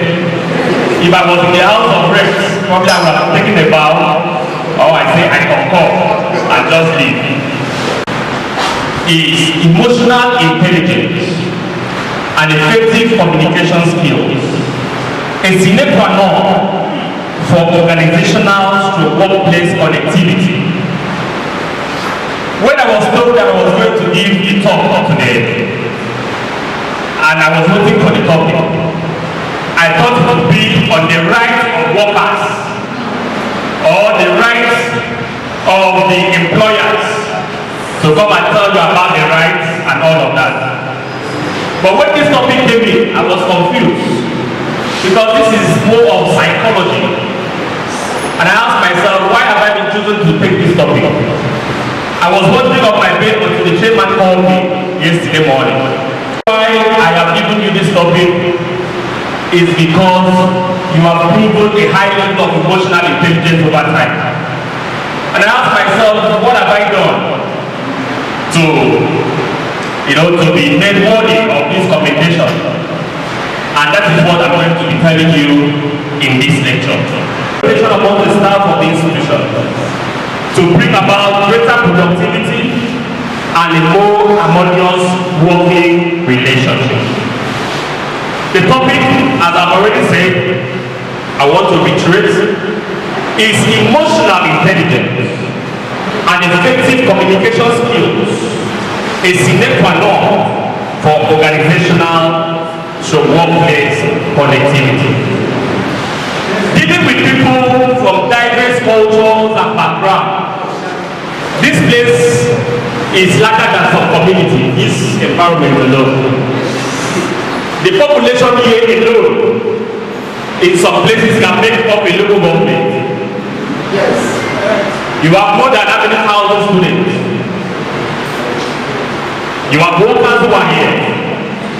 You have people who are coming in here to do one thing or the other. So dealing with these people every day requires high level of emotional intelligence. What then is emotional intelligence? Emotional intelligence is the ability to manage both your own emotions and the emotions of others. The ability to manage your emotions and the emotion of another person. That other person in this regard is your co-worker. That other person in this regard has the capacity to be aware of emotions, capacity to control emotions, and the capacity to express one's emotions and to handle interpersonal relationships judiciously and empathetically. Capacity to handle another person's emotions is emotional intelligence. The capacity to control your own emotions and to control the emotions of another person is emotional intelligence. your boss is always carrying trays for you, or you are carrying trays for your boss, or you are carrying trays for your co-worker, or you are even making trays for the students. Such a working environment is not a good one. What then is this emotion that we are talking about? What is emotions? Emotions means feelings. Feelings, the expression of feelings. Or even if you are not expressing the feelings, it means feelings. Sometimes we feel sad, right? Sometimes we feel unhappy. Sometimes we feel excited. Sometimes we feel anxiety. Sometimes we even feel disgust about something. Sometimes we feel disappointed. Sometimes we have the feeling of entitlement. An entitled feeling. My boss is supposed to do this and that for me. At my level, I'm supposed to earn so and so salary. At my level, if I was in so and so place, I'm supposed to make so and so money. Are you feeling me? Those are emotions. Alright? You can have a feeling of disappointment about something. Putting someone in your own shoes. Feeling of pride. You can even have a feeling of pride. After all, this school is on my father's land. Yes, you can have that kind of feeling. This school is built on my father's land. Maybe 1 or 2 plots here belong to your family. So you feel that you can talk to anybody anyhow because you belong to this place. That is a feeling and that is emotion. And apply knowledge and skills. So we are going to juxtapose these two together. And we have emotional intelligence. So simply put, emotional intelligence is the ability of a person to manage his emotions and that of others effectively. The importance of emotional intelligence in organization growth cannot be overemphasized. Recent research has proven that employers are more likely to consider employees with high level of emotional intelligence even much more than employees with high level of intellectual quotient. You know, the two are different subjects. Emotional intelligence is different from somebody who has probably a first class. The person knows too much. Alright? Somebody can be a first class graduate but lacks emotional intelligence. So the person is a disaster in the workplace because he will always be having this entitlement mentality. He will feel that he is too much to belong to that class or that set of people. I want to say hallelujah.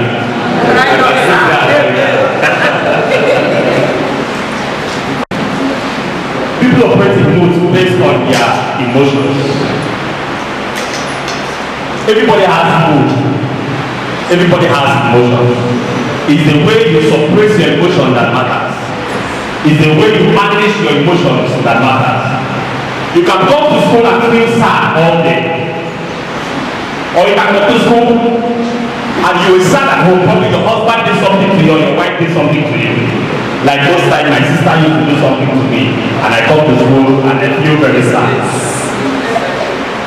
You know. But the way I manage my emotions matters. The student will never know that probably I had a fight with my sister at home. The student will never know. The student will never know that probably I came to school hungry. That is managing my own emotions. And some other times you go to school and you see a colleague who is sad. And instead of empathizing with that colleague, asking the colleague what is happening, what bothers you, or maybe a student, you go into the class and you see students who are gloomy over something, and you just go ahead and lecture after all you came here to lecture. You go into the class and you see that your students are not happy, probably something the lecturer that just came and made them very sad. What do you try to manage the situation? Look at their faces, make them smile, say something that you know that is going to make them laugh. That is how to catch their attention. After in my class, you are under me, no matter the problem that you brought from your house, I'm going to make you laugh. Alright? It doesn't mean that I am deviating from my main purpose. It means I'm trying to catch their attention, I'm trying to manage their emotions, and then it backs on them. Because if I don't teach a hungry class or an angry class, I have to be strong in interpersonal skills, especially in the areas of conflict management and communication, which are crucial skills in the workplace. Employees who can self-regulate their emotions are most desired because they think objectively before they act. Any employee that you bring into your place and the person still manage the emotion. Let me be in between for the benefits of our non-teaching staff who are not, what would I say, who are very good in the spoken grammar. Practice with that students. We have a whole lot of students here from different backgrounds. Some of them are very insulting. Some of them are very, very arrogant. So if you don't apply emotional intelligence, you kill somebody's child. Are you with me? Yes. Are you with me? I was teaching in a class in Murray, and the student was eating chewing gum and making so much noise about it. I told her, please, throw away that chewing gum. She did. Put on another one and started chewing again. I was trying to make them understand a very difficult subject. Something that even me, myself in the university, I was struggling with that subject. So I was trying to make them understand it. And instead of looking at me, she would be looking outside, she would be distracting others. I told her, come out here. She came because I'm playful. She just thought it was just my playful, way. I told her, sit on the wall. You know what this student told me? So you're teaching us about rights, and you are trying to infringe on my rights. That time I just controlled my emotions. Asked her to leave the class. Probably that would have degenerated to something else because nobody likes to be challenged. Are you with me? But the one that the power had to challenge me because I told her about her rights. That she is in the tertiary institution, she cannot be punished in that way, and she gave me back, alright, in my own way. So I tried to manage my emotions in that, in that situation. Asked her to leave the class, and then later we resolved it in a very wonderful manner. I won't tell you what we did. Effective leaders are often very emotionally intelligent. In the workplace, it's important for leaders to be self-aware and able to view things objectively. It's not good to be very rigid even as a leader. Maybe an instruction has been given to you as a security man, don't allow any student to leave the school. And this student has come to you, giving you all the reasons why she wants to leave. Probably it's a life-threatening situation. That period, intelligent person will not help you. Experience itself may likely not help you, but your emotional intelligence will help you. Are we together? Yes. What do? You try and assess the student's emotions. If I don't do this for this student, what will be the likely effect of my following the strict rules? Are you with me? That may lead to God forbid, may lead to a very serious disaster if you don't apply a little flexibility. And that flexibility should be applied with caution. Are you with me? Caution in the sense that you can consult other people, seek the call the registrar directly, or call the provost and say, should I allow this student? This is what this student has said. Yes, you told me not to allow students to leave, but this is what the student is facing. This is what the student has said. Can I allow the student to leave? That is emotional intelligence. You need to know that lack of emotional intelligence skills often results in workplace conflicts and misunderstanding. When there is a lack of emotional intelligence, a there is bound to be conflict and misunderstanding. Imagine a female lecturer probably having issues, maybe she's having menstrual cramps, okay? And then the registrar comes in, sees that the lecturer is in a very serious pain, or is in, her face is gloomy and all of that. You know people when they are happy from their faces and from their actions. And probably the registrar just passes instructions on the person without watching the person's emotions and expect the person to immediately carry out that instruction. That is lack of emotional intelligence. So even if you ask somebody to do something for you and the person grudgingly says yes, try and call back the person and find out the reason why the person is grudgingly, answering to or accepting to do that task. Inform and impress on the person the reason why the task needs to be done. Praise and appreciate the person. Research has proven that happy and appreciated staff or employers work the most. Are you with me? You look at the fine lady in the morning, the staff. They are looking so beautiful this morning. Alright? No matter how she came from the house, no matter how hard the person is, she will be soft. And whatever you want to do with the person, probably you want to ask her to do something that is not even in our own line, the person will accept that. Why? Because it passes a simple compliment. Consider relationship that you have with your co-workers. Ask yourself these questions. Are your conversations straight?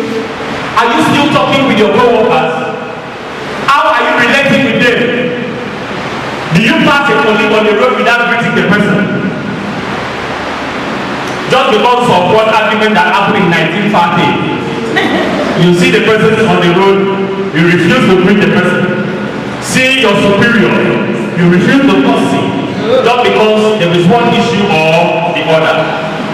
Do you repeatedly blame others when projects do not go as planned? If your answer is in the negative, then you lack emotional intelligence. There are so many people like that, just waiting for somebody to cross their line. Probably they came from home very angry. Probably even the economy of the country, it has affected them so badly. Probably some other person has offended them, and they are here in the workplace, they are here in school, and you carry your own while, and probably you just give them a little, or you touch them, or you ask them to do something. They just bam! Explode. Carry the water for your head. May not be our portion in Jesus' name. So if your answer to all these questions are in the negative, then you lack emotional intelligence. This emotional intelligence is self-awareness. Number 2 is self-management. Number 3 is social awareness. Number 4 is relationship management. Let's start from number 1. Like my brother, like I said that, the Dr. Friedrich has carried my topic and he has discussed on it. Socrates says, man, know thyself. If you are not good in this course, please don't go and do it. Are you with me?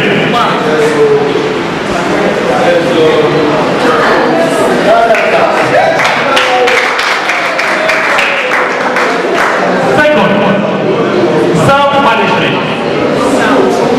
Self-management refers to the ability to manage your emotions, particularly in stressful situations. We are all going through stress. There's nobody that is not going through stress. Even buying phone at 1,300 alone is stressful. Are you following me? Buying a cup of rice for 550 naira or 600 naira is already enough stress. So if you come here without leaving that stress at home, you will not be able to achieve what you came here for.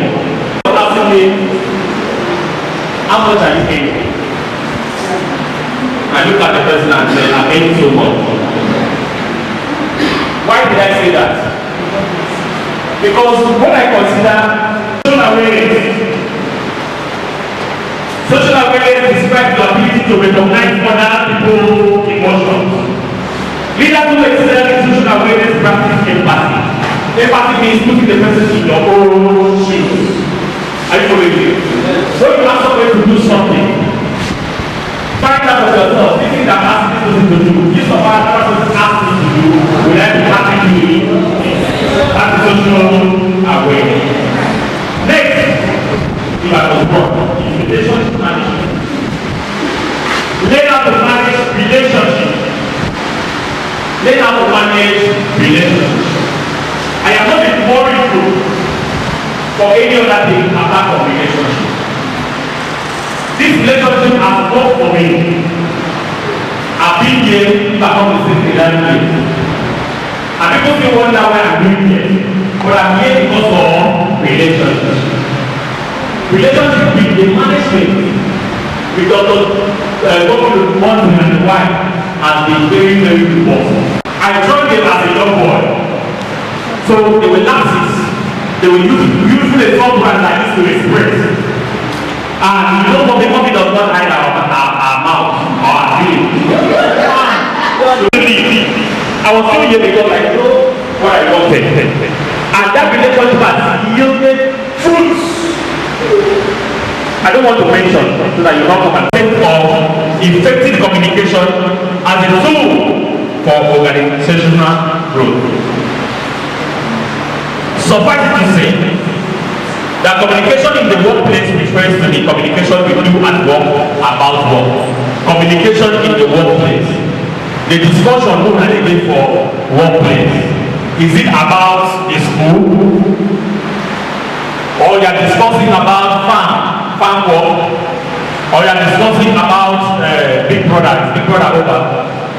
Or you are discussing about the latest movie?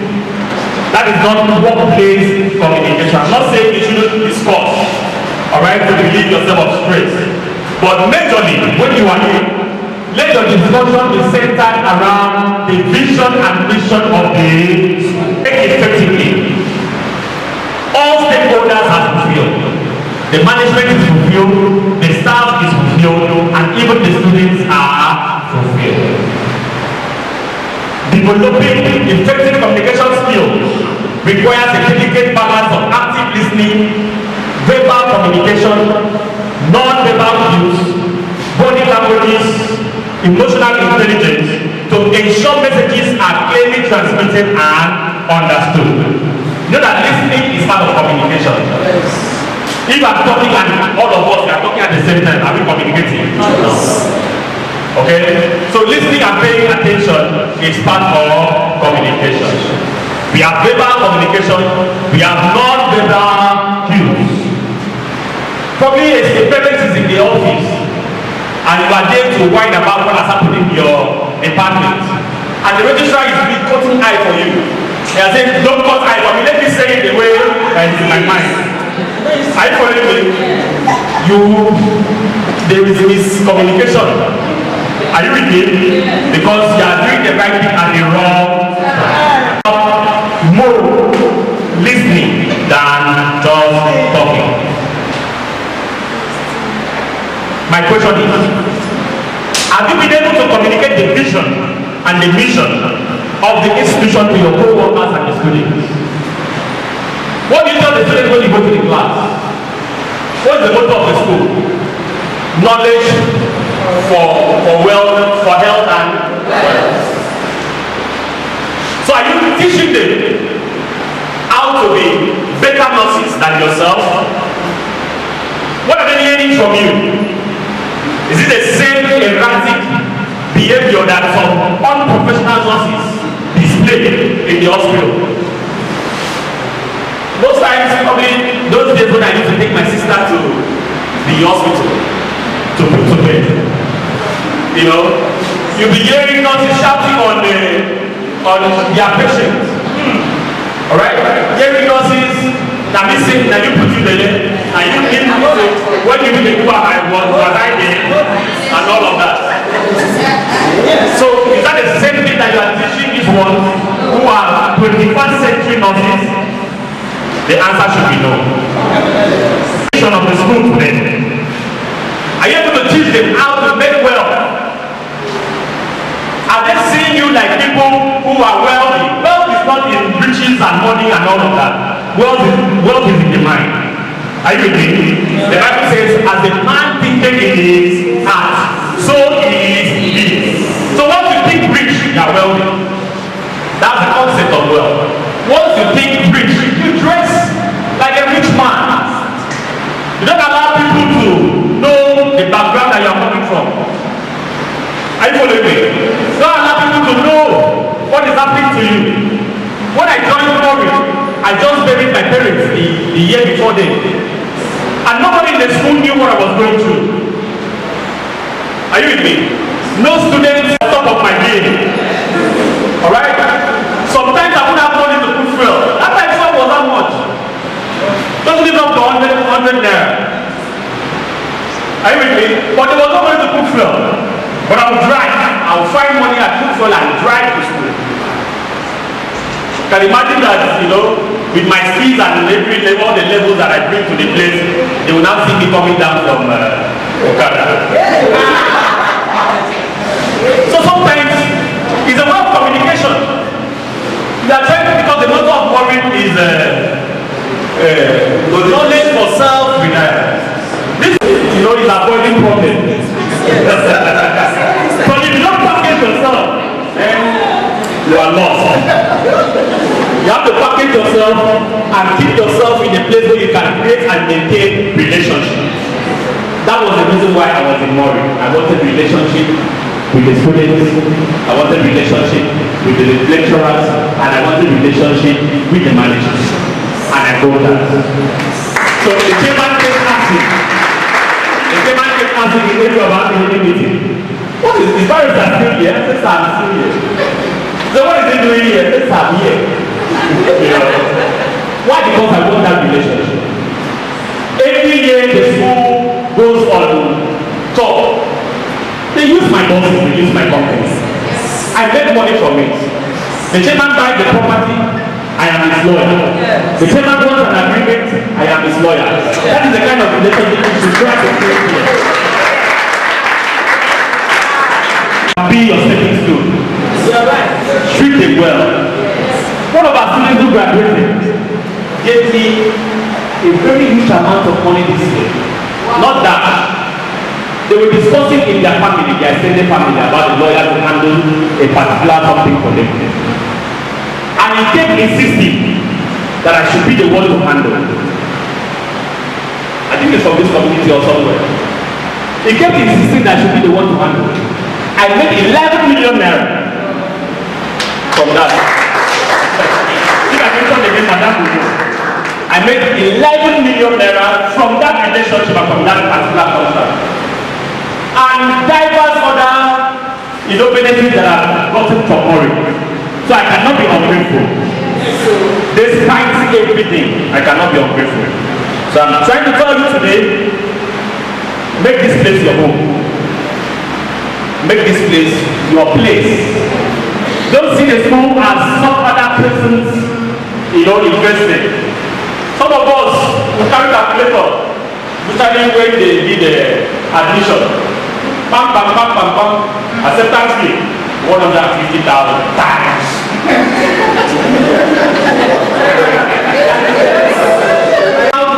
Oh boy, something that one, yo.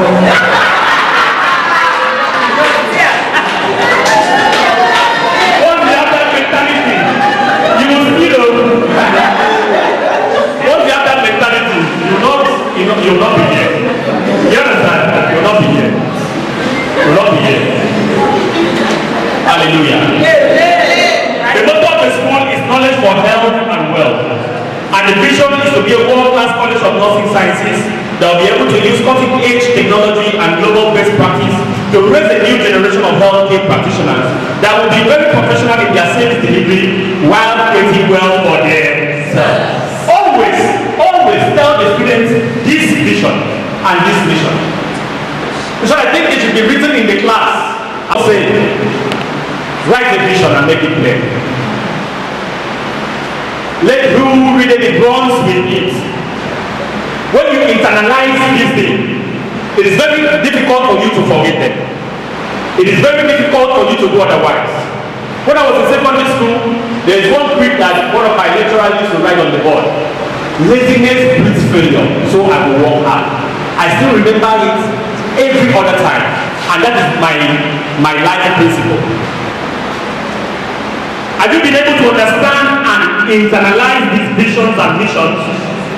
Have you been able to interpret same and share it with your downline? Who are your downline? Your co-workers, your subordinates, the students, every other person here. These are the rhetorical questions we as stakeholders in this system should ask ourselves of. In our practicals, in the way we relate with them, and even in our appearances as well. The Bible says, iron sharpened iron.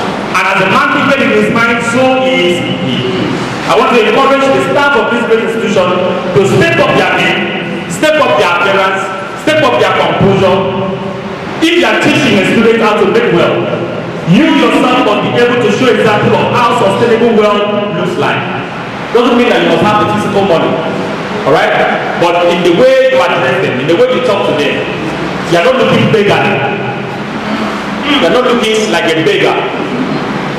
I learned something in life. People don't help you because they pity you. People help you because they value you. The beggars on the road have got to make collect. 10 naira, 20, 50 naira. That's the level of pity.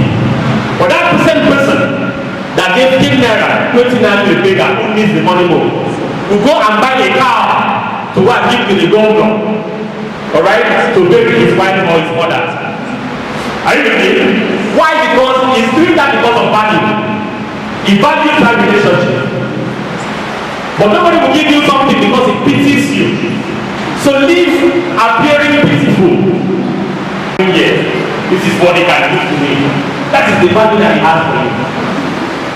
That is the level of value that he has for you. That same chairman will give another person that same day something that is better than that. Why? Because of the higher value that he has for that person. For you.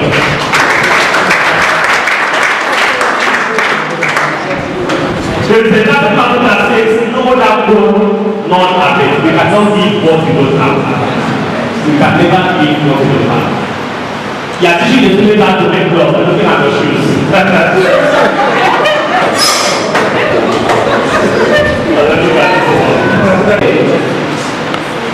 They look at the clothes that you are wearing before they even start listening to the lectures that you are giving to them.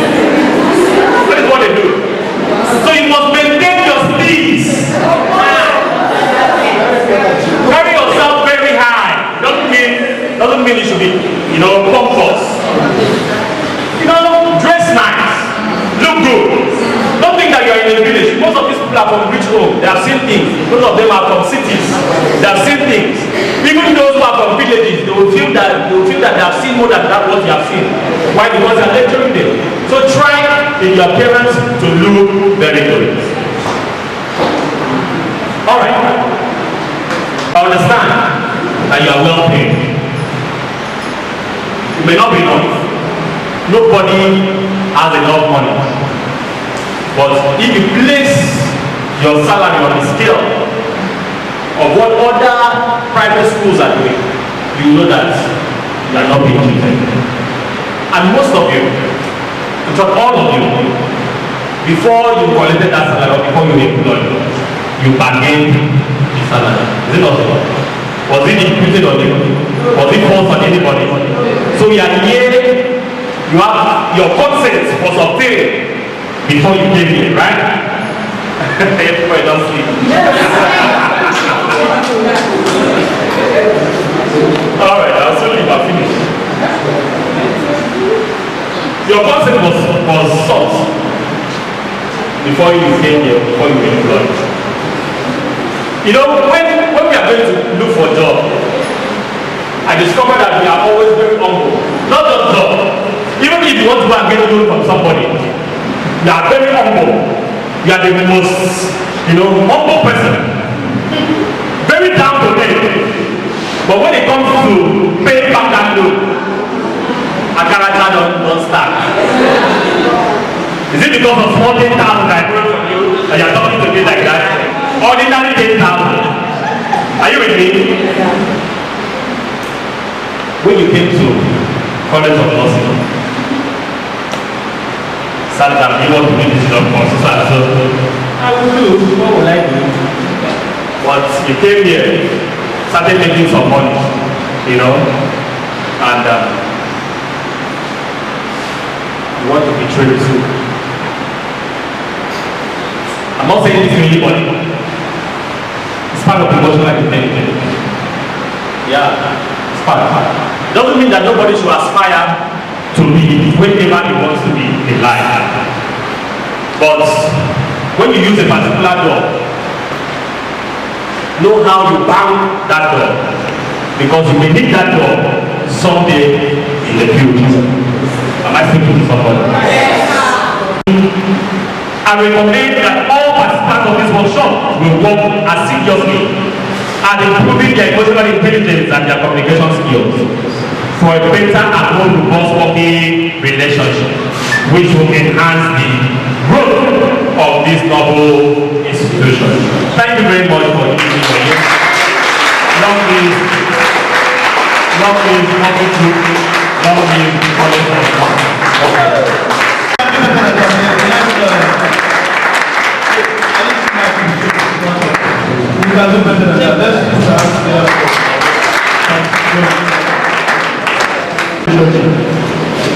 We are going to be better persons in relationship, better persons in doing the work that we have been assigned to do. Pastor George said many things, but let me just cap it up. Emotional intelligence, ability to manage your emotions. When you are supposed to be angry, you smile and walk away. Self-awareness. Somebody gets you angry. Like a few days ago, somebody gave me a query. Yes, somebody gave me a query. I smile and I walk away. People don't give to you because they pity you. They give to you because of the value they place. And me, I am happy. Not just because of the value they place, but because of what you are bringing on the table. If you are not contributing anything on the table, don't make demands because nobody is going to listen to you. As team members of the Morin group or the Morin family, what are your contributions? What are the students saying about what you are doing to them? Are you teaching them well? Do you attend to their personal needs of this training? That is the occurrence, the one I met in Enugu last week of this meeting. You want to call it the back? That is what we are going to have now. Let's put our hands together for our director and our morning meeting confident as he comes to take on the last topic. And that topic is what, okay, I didn't put it here, but when she comes, we will take, okay, speed of trust and goodness of stars. Let's put them together.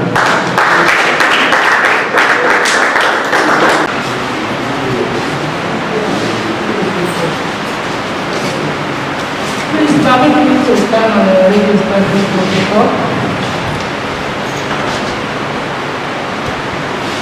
I'm super proud of our speakers today. They've actually done justice to the meeting when we are having this retreat. I don't know if there are people that are in this group that are not part of this retreat, that maybe they are somewhere. Please call them. Or there are people that have just signed and left. I want to assure you that after this retreat, there is going to be a drastic change of the way we do things in this world college. I also want to announce, apart from the part-time lecturers, which we will look into to know, to reconsider the reason of their absence, whether it is beneficial to the institution or not. Every other worker, I repeat,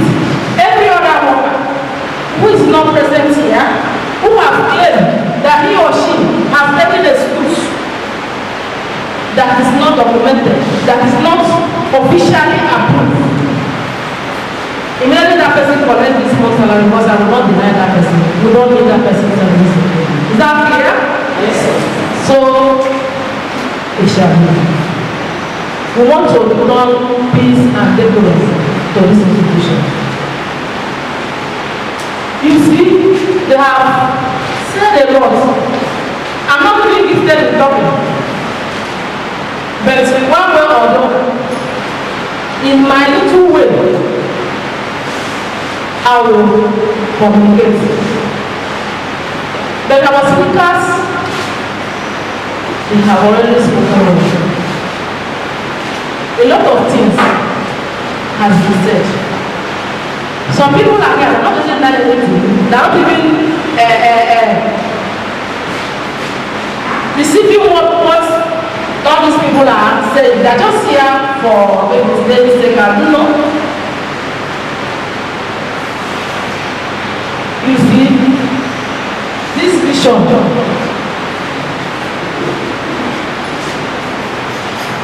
is the shared vision, and we are all what? Partners in what? This service. We have said a lot. We have men who God have raised, you understand, to be destiny helpers. Men who have lived, men and women who have lived above being envious, you understand, of their organization. Who have lived above looking at what? Profit. Who have come to love what we are doing. Defiance of any other interest. And you know what we do? In fact, there are people here that I wish, you understand?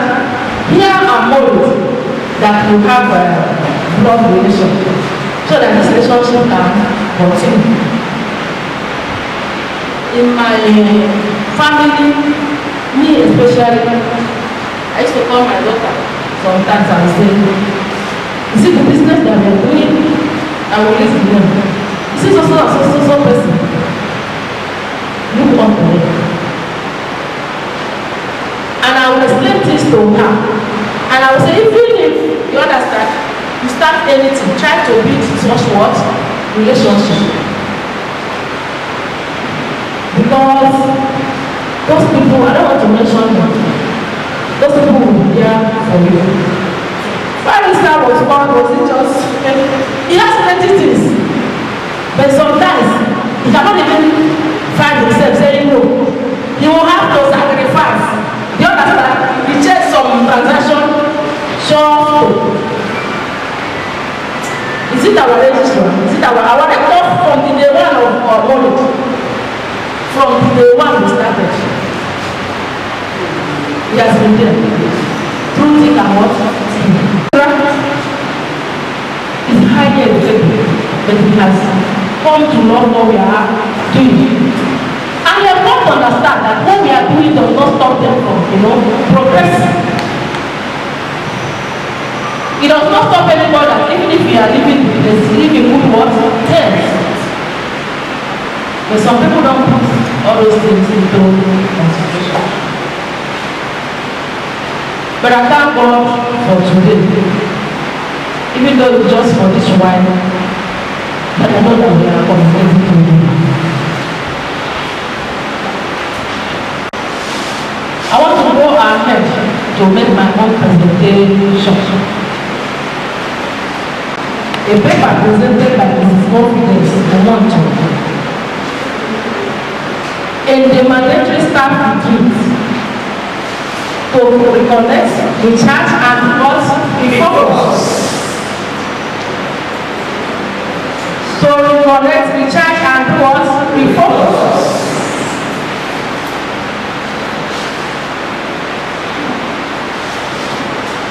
So, good afternoon once again, our staff members of our dear college. I am really honored to lead this discussion on staff duties in our college today. I want us to understand as educators and healthcare professionals that we have a vital role to play in shaping the next generation of nurses, and that is why it is important that we are reaffirm staff what? duties to promote culture of what? Excellence, teamwork, and student-centered education.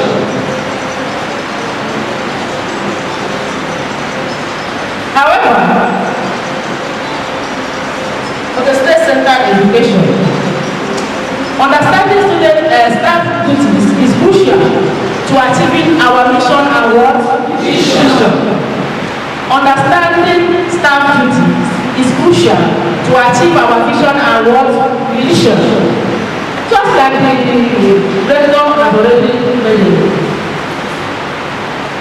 explanation there above. This is sometimes information flow like this. That sometimes it can do what? Upward and what? Downward.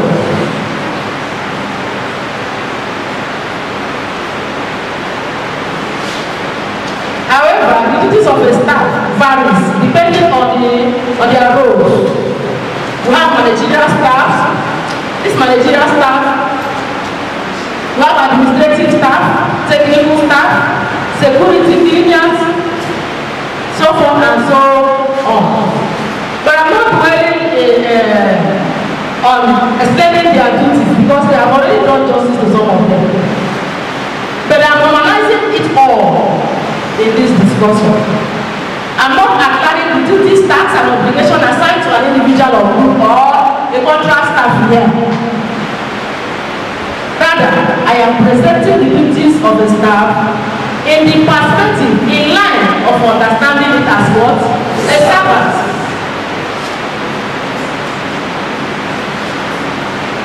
Then who is a servant? Even though they have all mentioned about servant leader, servanthood, all that, I want to throw more light on this what? A servant. A servant is an individual who prioritizes the need of what?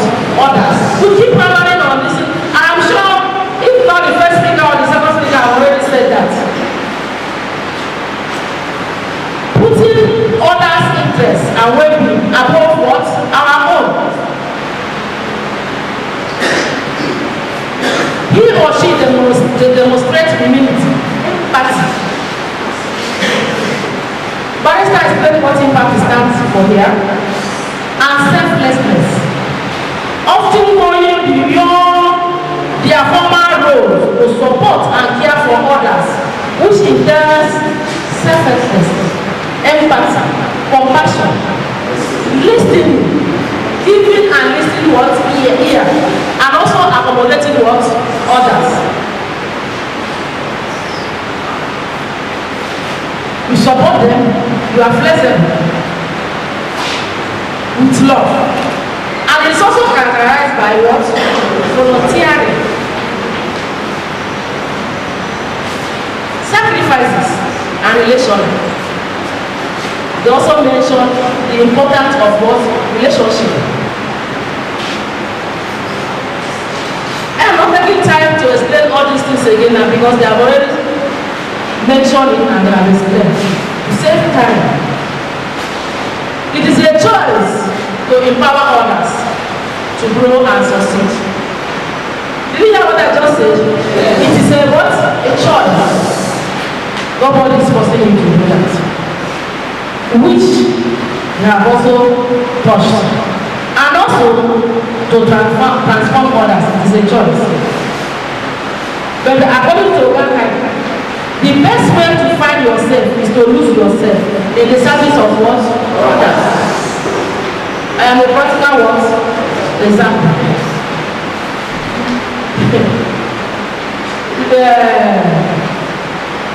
Mrs. Ubere was asking me today, where is your office? Open it, let me see inside. I was just laughing. I'm like that. I don't have office.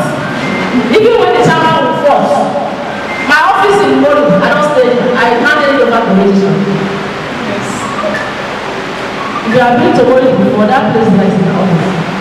He registrar have tried to put everything to let it meet. I didn't tell him to do that.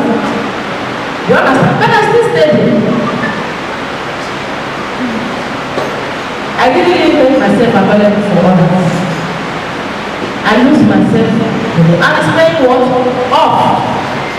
I don't show off anything. I don't pretend. But wholeheartedly, you understand? I do what I do.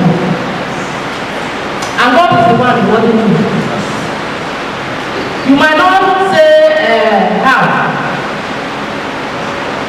If you don't know how, can you deny the proof? Hello? I cannot deny the proof of God blessing in my life. Yes. Very good. Very good. Very good. Amen.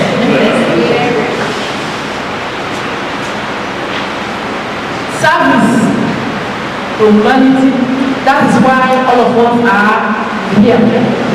So I want you to understand it in that manner. Don't do that you are working for Dr. Godwin or you are working for Iwoma.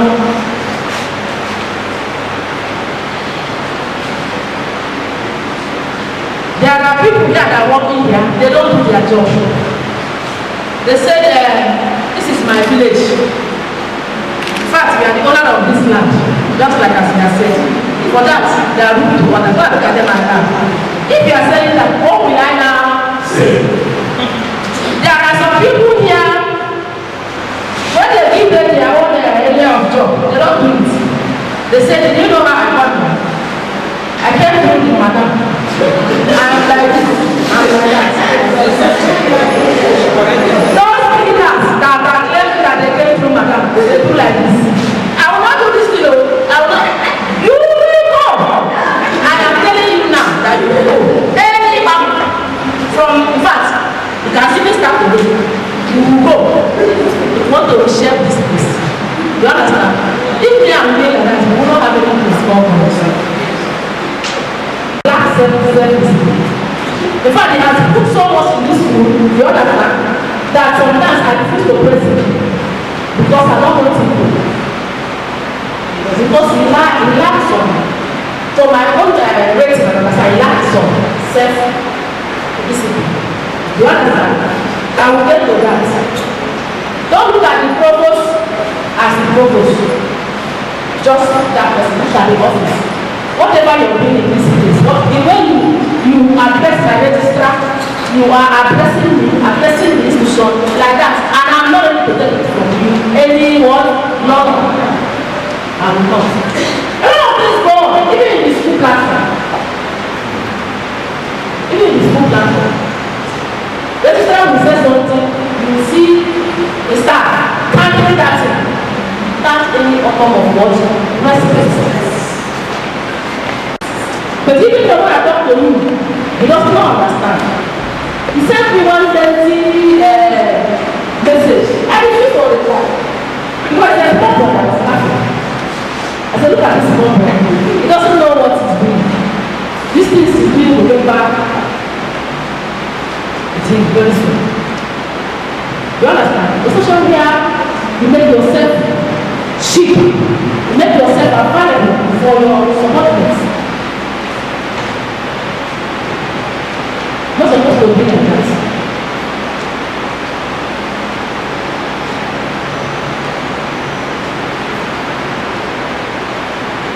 I said all of us are servants. All of us are partners in this business. As an organization is, we have leaders, hierarchies. We also have people that are servant towards leaders. So who is a servant leader? These are people of high managerial position and organization. Every institution has hierarchy of authority, which must be duly followed for sanity and memory to be maintained, and those who refuses to abide to be punished if necessary. Show the way out. See what? See it. We don't care. We don't see anybody before we start this business, and we only look on the what. I don't look on the only what man, because man can support you. My brother, my sister, even if you say I don't look on to anybody, and I don't care. So if you are here, you feel like you are giving much, and okay, let me go, let me see. No, God will bless them better than yourself. You understand? So I hold on to God, and I look on to what God. I don't look on to what any man.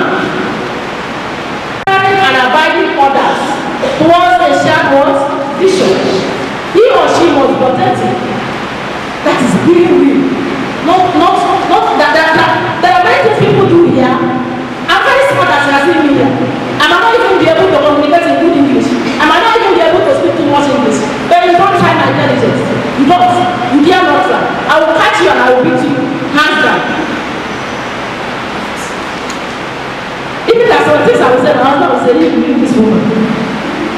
I look at things different ways.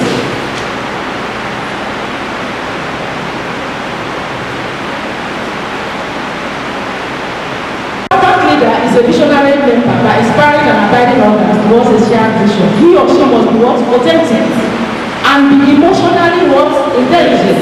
Vanessa has done justice to what is emotionally intelligent. What is what all about. I don't want to dwell on that. I was also emphasizing there that leadership is not all about what? Titles. It's not about, don't you know, I'm the lecturer, I'm a registrar, and this and that. It's not all about what? Flow charts. What are your what? Contributions? What are your what? Initiatives? Can we the school what? Little. It is about one's life influencing what? Others. Taking initiative and what? Ownership. Is it Dr. Fish? He has taken ownership of everything that we do. In fact, I can beat my chest and say there's any problem, don't need to knock on me. He will not walk through the next minute. I don't even need to talk. He sacrificed a lot. And my prayer is that God will not to do what? Bless. Amen. See my red daughter, since we started, he has been with us. And I not be the one. What do I have to give man? There is this my lecturer, Maz. He just told me that he contested and won vice chairmanship. He saw my post. I said, I'm not surprised. Because who had him? He has given to this institution. He has served. He has protected the school. If you see the way you will be writing for the school, you will be thinking that there is something special that I'm doing. Here, a problem was solved. And also, as a servant leader, set what? Boundaries. That's what I'm talking about. Set what? This is it. Set boundaries. I'll call you, I'll tell you, this is not the way what I want it. And I'll set that boundaries. You cannot come and start behaving how this is, because I'm not giving you that opportunity. So if you say you are a HOD, you say you are a HOD, the students want you out, you say, that's bad enough. What did you do for me? I see a lot of that doctors. All those things you lack self-worth. They don't know how to know this. That's one to come and solve. All of this is happening here. Just that I'm not going to answer one person. I read that person as a daughter. It's happening. You go and meet students, what and where you should be. How will they not respect you? You can't command respect.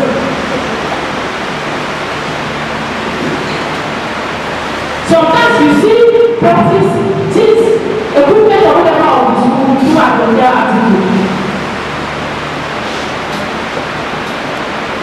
They don't take ownership of the business. So, this discussion today, I want everybody to take ownership. Ownership of this business. Because it's benefiting us problem on the other. But at least, you are here. Since you are here and you have not left, please, let what? Well, put in your hands. The self-respect is what? Even at the provost, it's a more than to do. If they don't go to me, I will go to the table. You understand? But I'm so respected myself that she cannot just talk to me anyhow or command me or anything. You understand? Before she wants to meet me, you understand?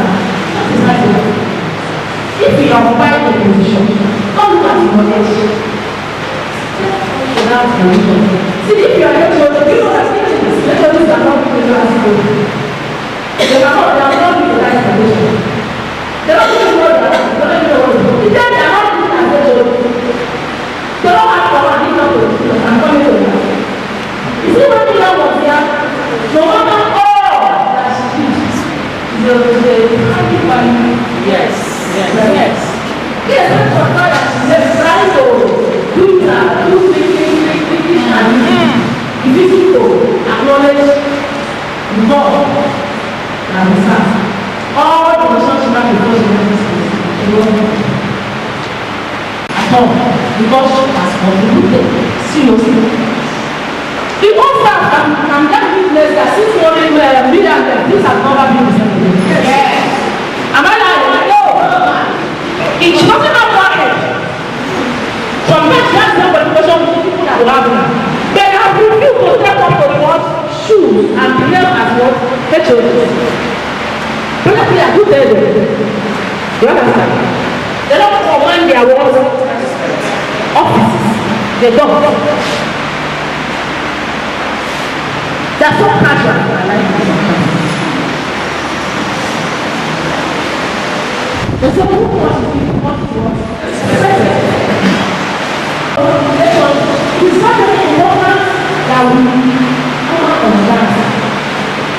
Lecturers should be able to command the spread in front of their students by presenting what they want to teach. Students of the generation talk about it. By what they want to cry. By the way they want to appear. Dressing. If I look at what the number 4 man in the institution. Nobody wants to present this. But it's not long. Our things are still in place. You will not want to work with any of them. You understand? But I have talked to you and I thank God that you listen to what you do. You have to appear. You have to do what you do, what teach or what you teach. But it's not has said everything. So let me not dwell on that. To give the student and the staff. I'm talking about the visioner of this school, myself and my husband. For us to say we have a school, we must be able to provide what the best will give the students and the staff, which we have done. And it's not all about age to here, just like I rightly said before. You get respect by respecting yourself. And by your attitude, naturally. These things come naturally. Not natural. You have to be able to comport yourself to want your position so that you can be useful to the what? Organization. If your pants are down, students will not come close to you. And it's only positive that will come because they already know what you want and what you are capable of. What do I mean if your pants are down?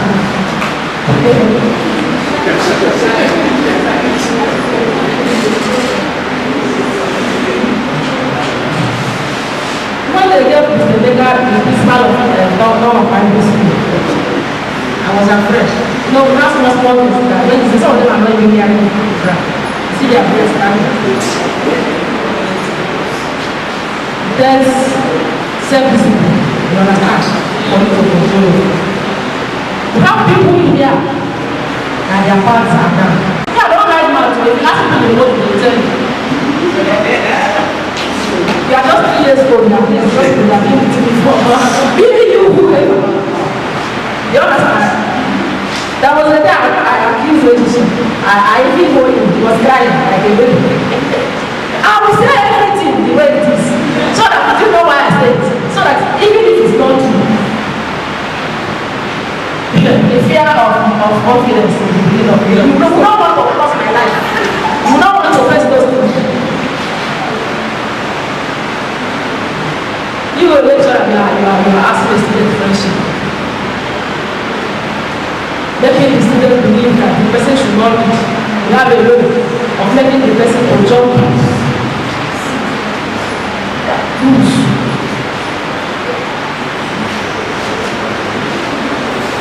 Making the student feel like there's a certain you can offer them. I continue preaching, but not preaching to the students. We have nothing to offer them.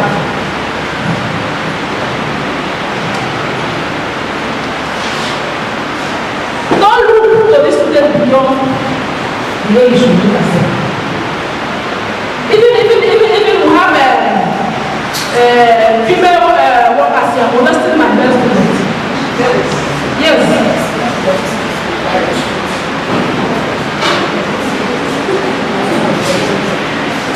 And when I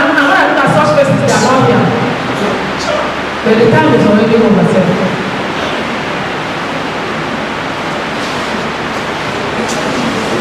Be satisfied with the monies that you are being paid. Barrister already said before you come to this place, we got an agreement with you and you accepted the what? Offer. So if the offer is not good for you again, don't transfer the aggression to the way you work here, to the way you perceive things here. Don't do that. If you want to live us, live what? Honorable. Don't cost me pain and cost me pain. But if you want to work with us, please, be authentic.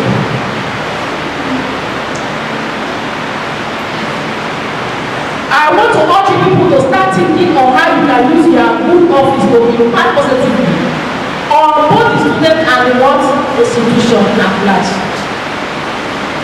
You see, money will come to I'm so proud of the presentation to you. They have said all. Some of these things is real. I know that some of you are taking away that I'm just saying this. No, it's real. It's not me that will pay you. It's God. God is the one that pays each and every one of us. God is the one that pays each and every one of us. The Bible says, show me that man that is diligent in his duty. He will not stand before me men. Proverbs 22:29. Colossians 2:24 also talked about that. Regular service, forget about hearing the word of God. God will never be seen everything. Me, as a person, you know that they say, God walk in a miraculous way. He walk in diverse way. It can appear, he's the only one that can say what no man can say. It can appear in a way that you cannot imagine. Just to reward you. So what am I saying today? Staff members, both full-time and part-time, should ask himself or herself, what is expected of me by my organization before I should expect what? Salary. At the end of the day, you look for salary and pay. You might be looking at your money, how much am I paid? This month, multiply it. I believe you know this is not the only staff we have. Many people are calling, which we are going to do what? Sack them and bring it to you. They are not our staff, the whole general staff of this, both non-academic and academic staff. We have 100 check it, how much it is that we must work out to pay per month. If the salary is small, then you come and go. What do you expect? You want the people to die? So, but these monies are not packed in anywhere. We have to work it out. There was a time we used to keep boats only and sell. They saw that we can be able to do. Is it transportation? And we use this motor and enter road.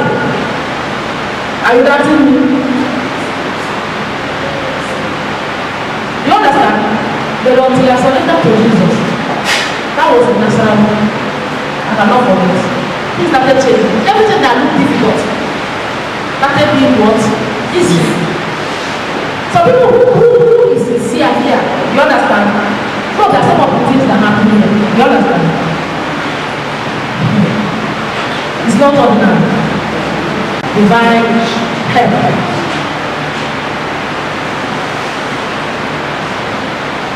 As we said, it is happening. I'm when somebody that came to me, that tell you that I want to be a sky, he say, yeah, there's the money. But once he puts his mind there, he will find a way around it. I said, what is expected of me by my organization before I expect what salary? You know the answer. The answer is by diligently doing your duties without what? Supervision. Be in the light, what you will be in the dark.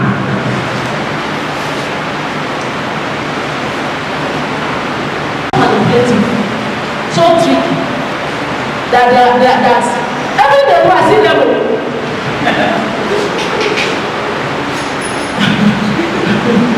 place to transfer. That is if you are a for instance, if you are a cleaner, technical staff, administrative staff, some security people that are so and manipulative. Beginning from security, all of them are tricky and manipulative. It's hearing mistakes. They don't do their job usually. When I have too much. Sometimes if you come to the duty post, you understand. You will not see, if God has sent us, sometimes you will not see, they will not stay. But before they take to this one, they give them a rotation. You hand over to the next batch. They don't care. Look at what happened at the hostel. If they were on patrol, they will know that something is happening. See the cleaners. One person will really want to the rubbish. And I've said it again. I don't know how you get to this place. If I find you wanting, I will start salaries. Some of you are not moving to their side of what? Target. It has been excuses of what? Excuses that have been made to this nation. And some have made what? Intention. We have people here that are envious of this place already. They want to start another person. They will be laughing, they will be laughing with you. God has given me grace to deal with everything, no matter the style you want. To stop because we understand every move and thing you do. But after this, there will be what? Rewards. It will also be what? Sanctions. Or also what? Promotion. We must learn how to make people do what? Respect us. To management as organization, that should be what? Partners. People that work with me in the boardroom and attest to that. Have they gone? You understand? You should have they gone. When you go to some offices, you see them. You wonder what are they discussing? What are they doing? There was something that happened here one day. Even though when I come up with this, why we lost the patient. They said they want to increase SUG use. You understand? I said, not there the channel. Sometimes, why I normally prefer to go to the channel, sometimes I don't know how to go to the channel test. I still follow what?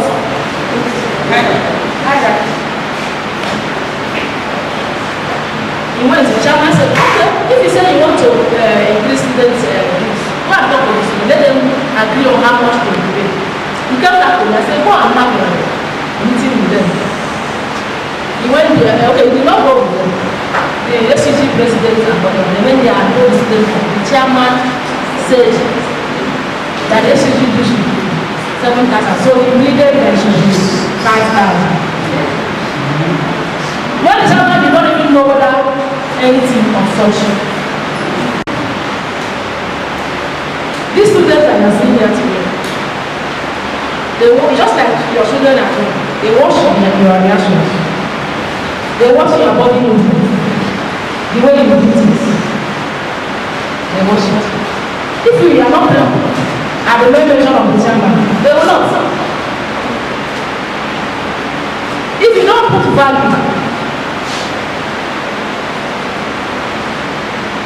if you don't value your organization, someone will not.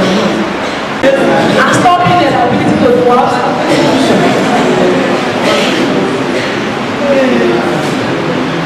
So, grab it all. There are some of you here that I would be glad to use because they want to put nothing on, little or nothing in this solution. You see everything. But there are those that wish they are validity so that we can continue this relationship. It's the principle of what? Alignment. And that's alignment. So that the organization can be what? Successful. You see, in a low-cost organization, there is no speed of what? Operation. There is a clear relationship between trust, speed, and what? Cost. The first wave here is self-what? Trust. Self-trust. It will also destroy successful what? Business. It will also destroy what? Friendship. So therefore, trust improves what? Obligation. it also speed up what efficiency and lower costs at the same what time. Trust is the willingness to be what vulnerable, confident and hopeful. So I urge everyone to align with the college mission for positive what outcomes. In this room, sometimes you understand, I don't open up with some certain people the way I ought to be. In morning now, all of them there and I have everything at the finger of their teeth, up to end this work. And I am telling you today that speed of thought is one thing that changes what? Everything. If you talk about relationship, even as Barrister is saying more than saying of them, if there is no trust, you understand?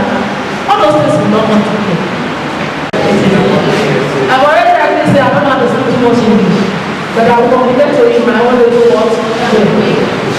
In conclusion, I want to assure you that we are ready to work with you. Somebody should help me with my boss. Help me with my boss. In conclusion, I want to assure you that we are ready to work with you. Together, I know that we can achieve what? Greatness. Let us answer this call with what? Education. That is to say, if you are not educated to your duty post, your work starts now. If you don't have passion, compassion, you understand towards this work, start now. Don't flag. Follow through what? Process. When I started, I said we are here to reconnect, recharge and refocus. Nobody understands this requirement of this job. You don't know the reason why you are here. What is supposed to be? That's the reason why you are here. So why you are here? Put in your best. Even if you are no longer here, so that you might be remembered for what? So that relationship will do what? Continue. I say again, it takes just one person to destroy what? Do not be that what? Yes. You know, even as we are saying this now, I mean, type is smaller than the way. Attention to our college and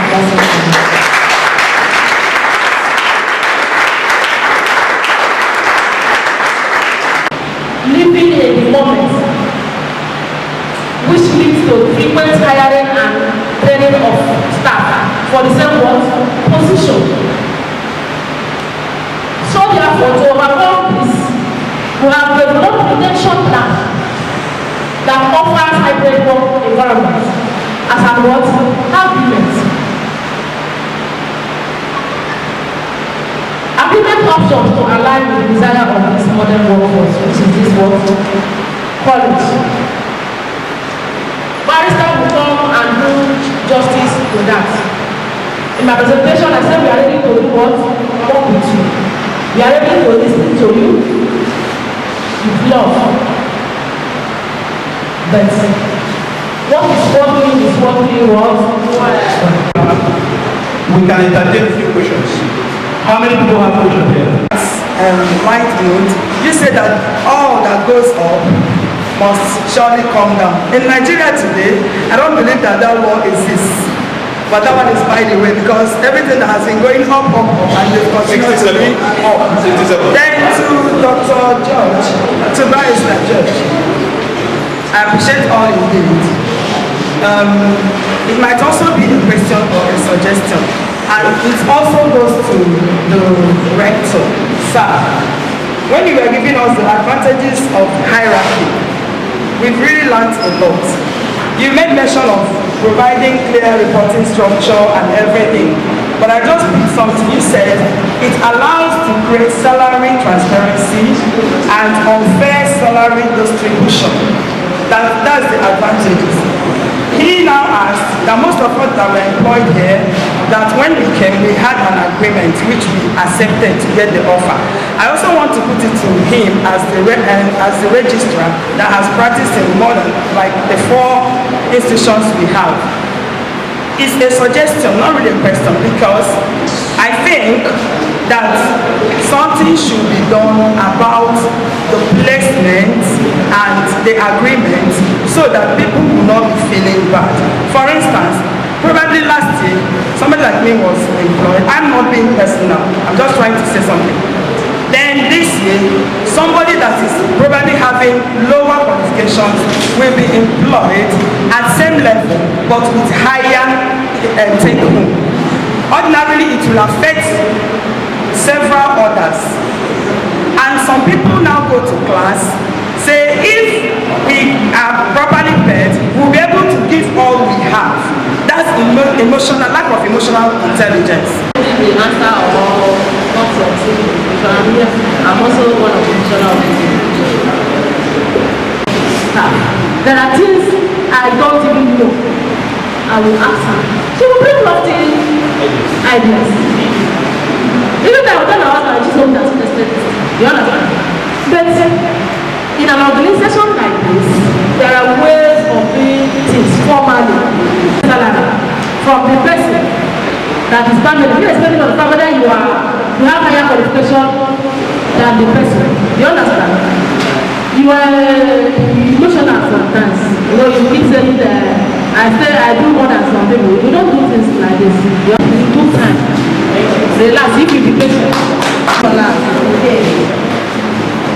Our rector from Mori taught us about leadership and styles of leadership. He made mention of transactional leadership that has to do with reward and punishment. In an office or in an organization where the subordinate is doing his or her work perfectly well and is being confirmed by the leader, and that subordinate is not being rewarded the way he or she should, what will the subordinate do? We all, even God in heaven, who is God? Where do we thank him? Do you understand? We should have said, our God should know that we are happy, grateful. But we still open our mouth and thank God. What she's saying is right. But what I will advise you is, my father said, if somebody is dancing, it's other people that are seeing that say, oh, this person is dancing what? Well, or not very well. So, continue working. You will be rewarded. It's been a wonderful experience in this program. Emotional intelligence that my barrister was talking about. Mine is more like a suggestion and a contribution, not actually a question, but I'm just making snap. Me, for one, I am one staff that have gone through a lot of emotional intelligence in this school. I have. As a principal officer or as a management staff, I have been in this school for many years and I lack some basic things in my office. I have pointed out, I have written, and those things are causing me stress emotionally. In a situation where an officer does not have door in his office, and you see students making comments. You know, from these new students, they came to my office to sign their comments and said, you don't have door. At least, if I am also part of the let us enjoy it. Have you applied the wrong matter? Have you made it written that these are the things? Which maintenance? This is what we are saying. Follow the right channel of communication. Lower management. But to understand my question, please permit me to recite what is written on the, I think it is the second schedule of 1999 Constitution. Some issues are under exclusive list, meaning that only the federal government has say on it. Meanwhile, there are issues on concurrent list. Those ones that both federal and state have power on them. Concurrent, that means top management and middle management can handle, because one of the factors that have been detecting against the effectiveness of some lower class or middle management is this. If issue is reported to certain offices or committees, and those committees are on top of the matter, our students knowing very well that they can bypass this middle class management. They go straight to where I don't know. And it will be countered. And those people in this lower class management, since it keep on repeating, that I'm a person that will do better. Hallelujah. You understand? It's not a church. And we also have the right, you understand, to call our attention when such things happen. We are not spirit to know. You understand? A boss wearing a subordinate, is it an act of wickedness or is it an act of love? And a well-answered query, can it demote or suspend a subordinate? Thank you very much. There are various layers of query. You don't just take action. You give the person opportunity. You can do oral query and you can do written query. And if the person answers, it depends. He answers very well. The person that sort query will put in his file and he record that this person has been queried. And when such thing happen, we should sack the person. We would have sacked him by then. All right. Position, because I think I am the representative of the student here and I'm the dean of the student. Okay, one of the questions I want to ask is in a situation, in fact, how can one handle a situation where two hierarchies issue orders from different directives on the same subject? It's like the gate man, somebody manage the gate now. Provost will come and say, as soon as it is 9 o'clock, don't let any person down. Then by the time of 11, you may see that maybe it's according to say, open the gate. In such a situation, what will you expect the officer in charge?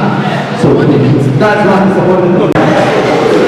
What are the appropriate media or offices to be used to pass information to students from the highest echelon? I think the cadres, the management cadres, I think are listed on the web.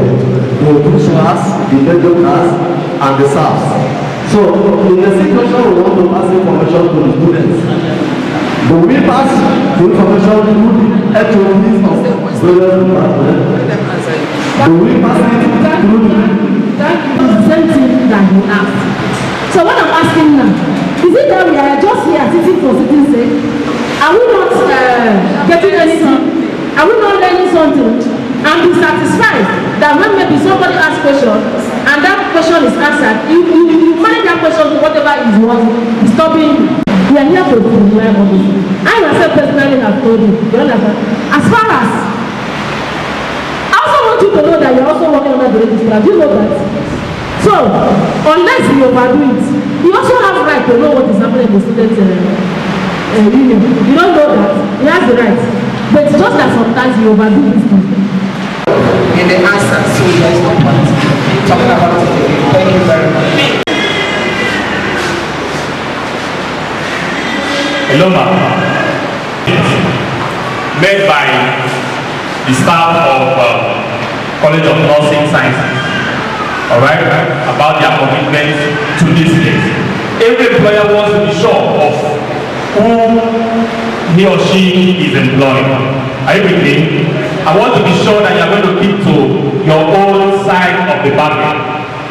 This letter of commitment is a win-win situation.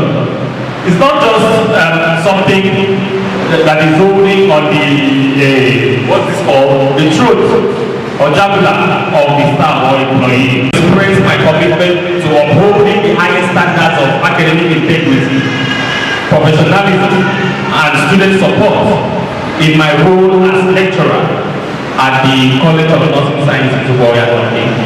I understand the importance of maintaining a secure and trustworthy environment for our students, and I am dedicated to adhering to all college policies and procedures. Specifically, I commit to maintaining student confidentiality and adhering to NMCA/NBT guidelines. You know what that means. Keep to my part of the bargain to lecturing the students and attending lectures on the days allocated to me. Providing supportive and respectful guidance to all students. Following proper protocols for handling sensitive information and materials. Participating in ongoing education and training to stay current with best practices. Reporting any concerns or incidents to my supervisor or college, I mean, these are very liberal things. There's none that is holding you. Spending at least 4 years in my role at the College of Nursing Sciences, Okoya-Doki, before considering any exit or transfer. It is a great honor to be part of the college teaching faculty. I am committed to contributing to the mission and vision of educating future-minded nursing and midwifery professionals for the next 4 years and beyond. Is it not liberal enough? Very, very liberal. The same thing. You now put in your own position. You guys were afraid. Can you put a round of applause to the management?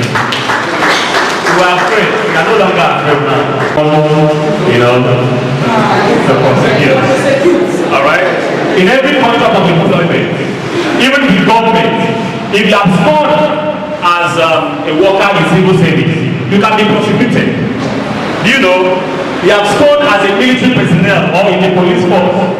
You run away without retiring or resigning, you know, or completing your tenure, you can be prosecuted. So you just fill in your space, and then we are all home and dry.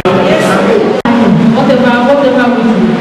But at the end of this month, I've said it, you understand? If you do not sign this, it means that you no longer want to work with us. The issue of when you want to get when you are getting married, you understand? When we get there, we will not do it. Standing on the already existing protocol, it has actually been a wonderful time. So I would really thank all those that spoke to us today. Like, I really learned a lot. Though I was just sitting down there, in fact I blamed myself for not coming with paper and pen, but then I was trying to just with my phone. So we are really grateful. We impacted the most. Thank you very much.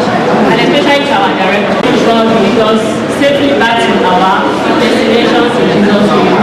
Thank you. And thank you for bringing us from our various houses, for bringing us to this event, and for making it a very successful one. Lord, we ask that as we close today, that may you help us to inculcate all that we have learned here today in the mighty name of Jesus Christ. Father, we pray specifically for this institution. We ask that you take us from strength to strength, from glory to glory, in the mighty name of Jesus. We commit our workforce into your hands. Father, for everything that is committed into your hands, same is safe and secure. You protect the management in the mighty name of Jesus Christ. Thank you, Savior. Give all the glory and all the honor for Jesus Christ in the name.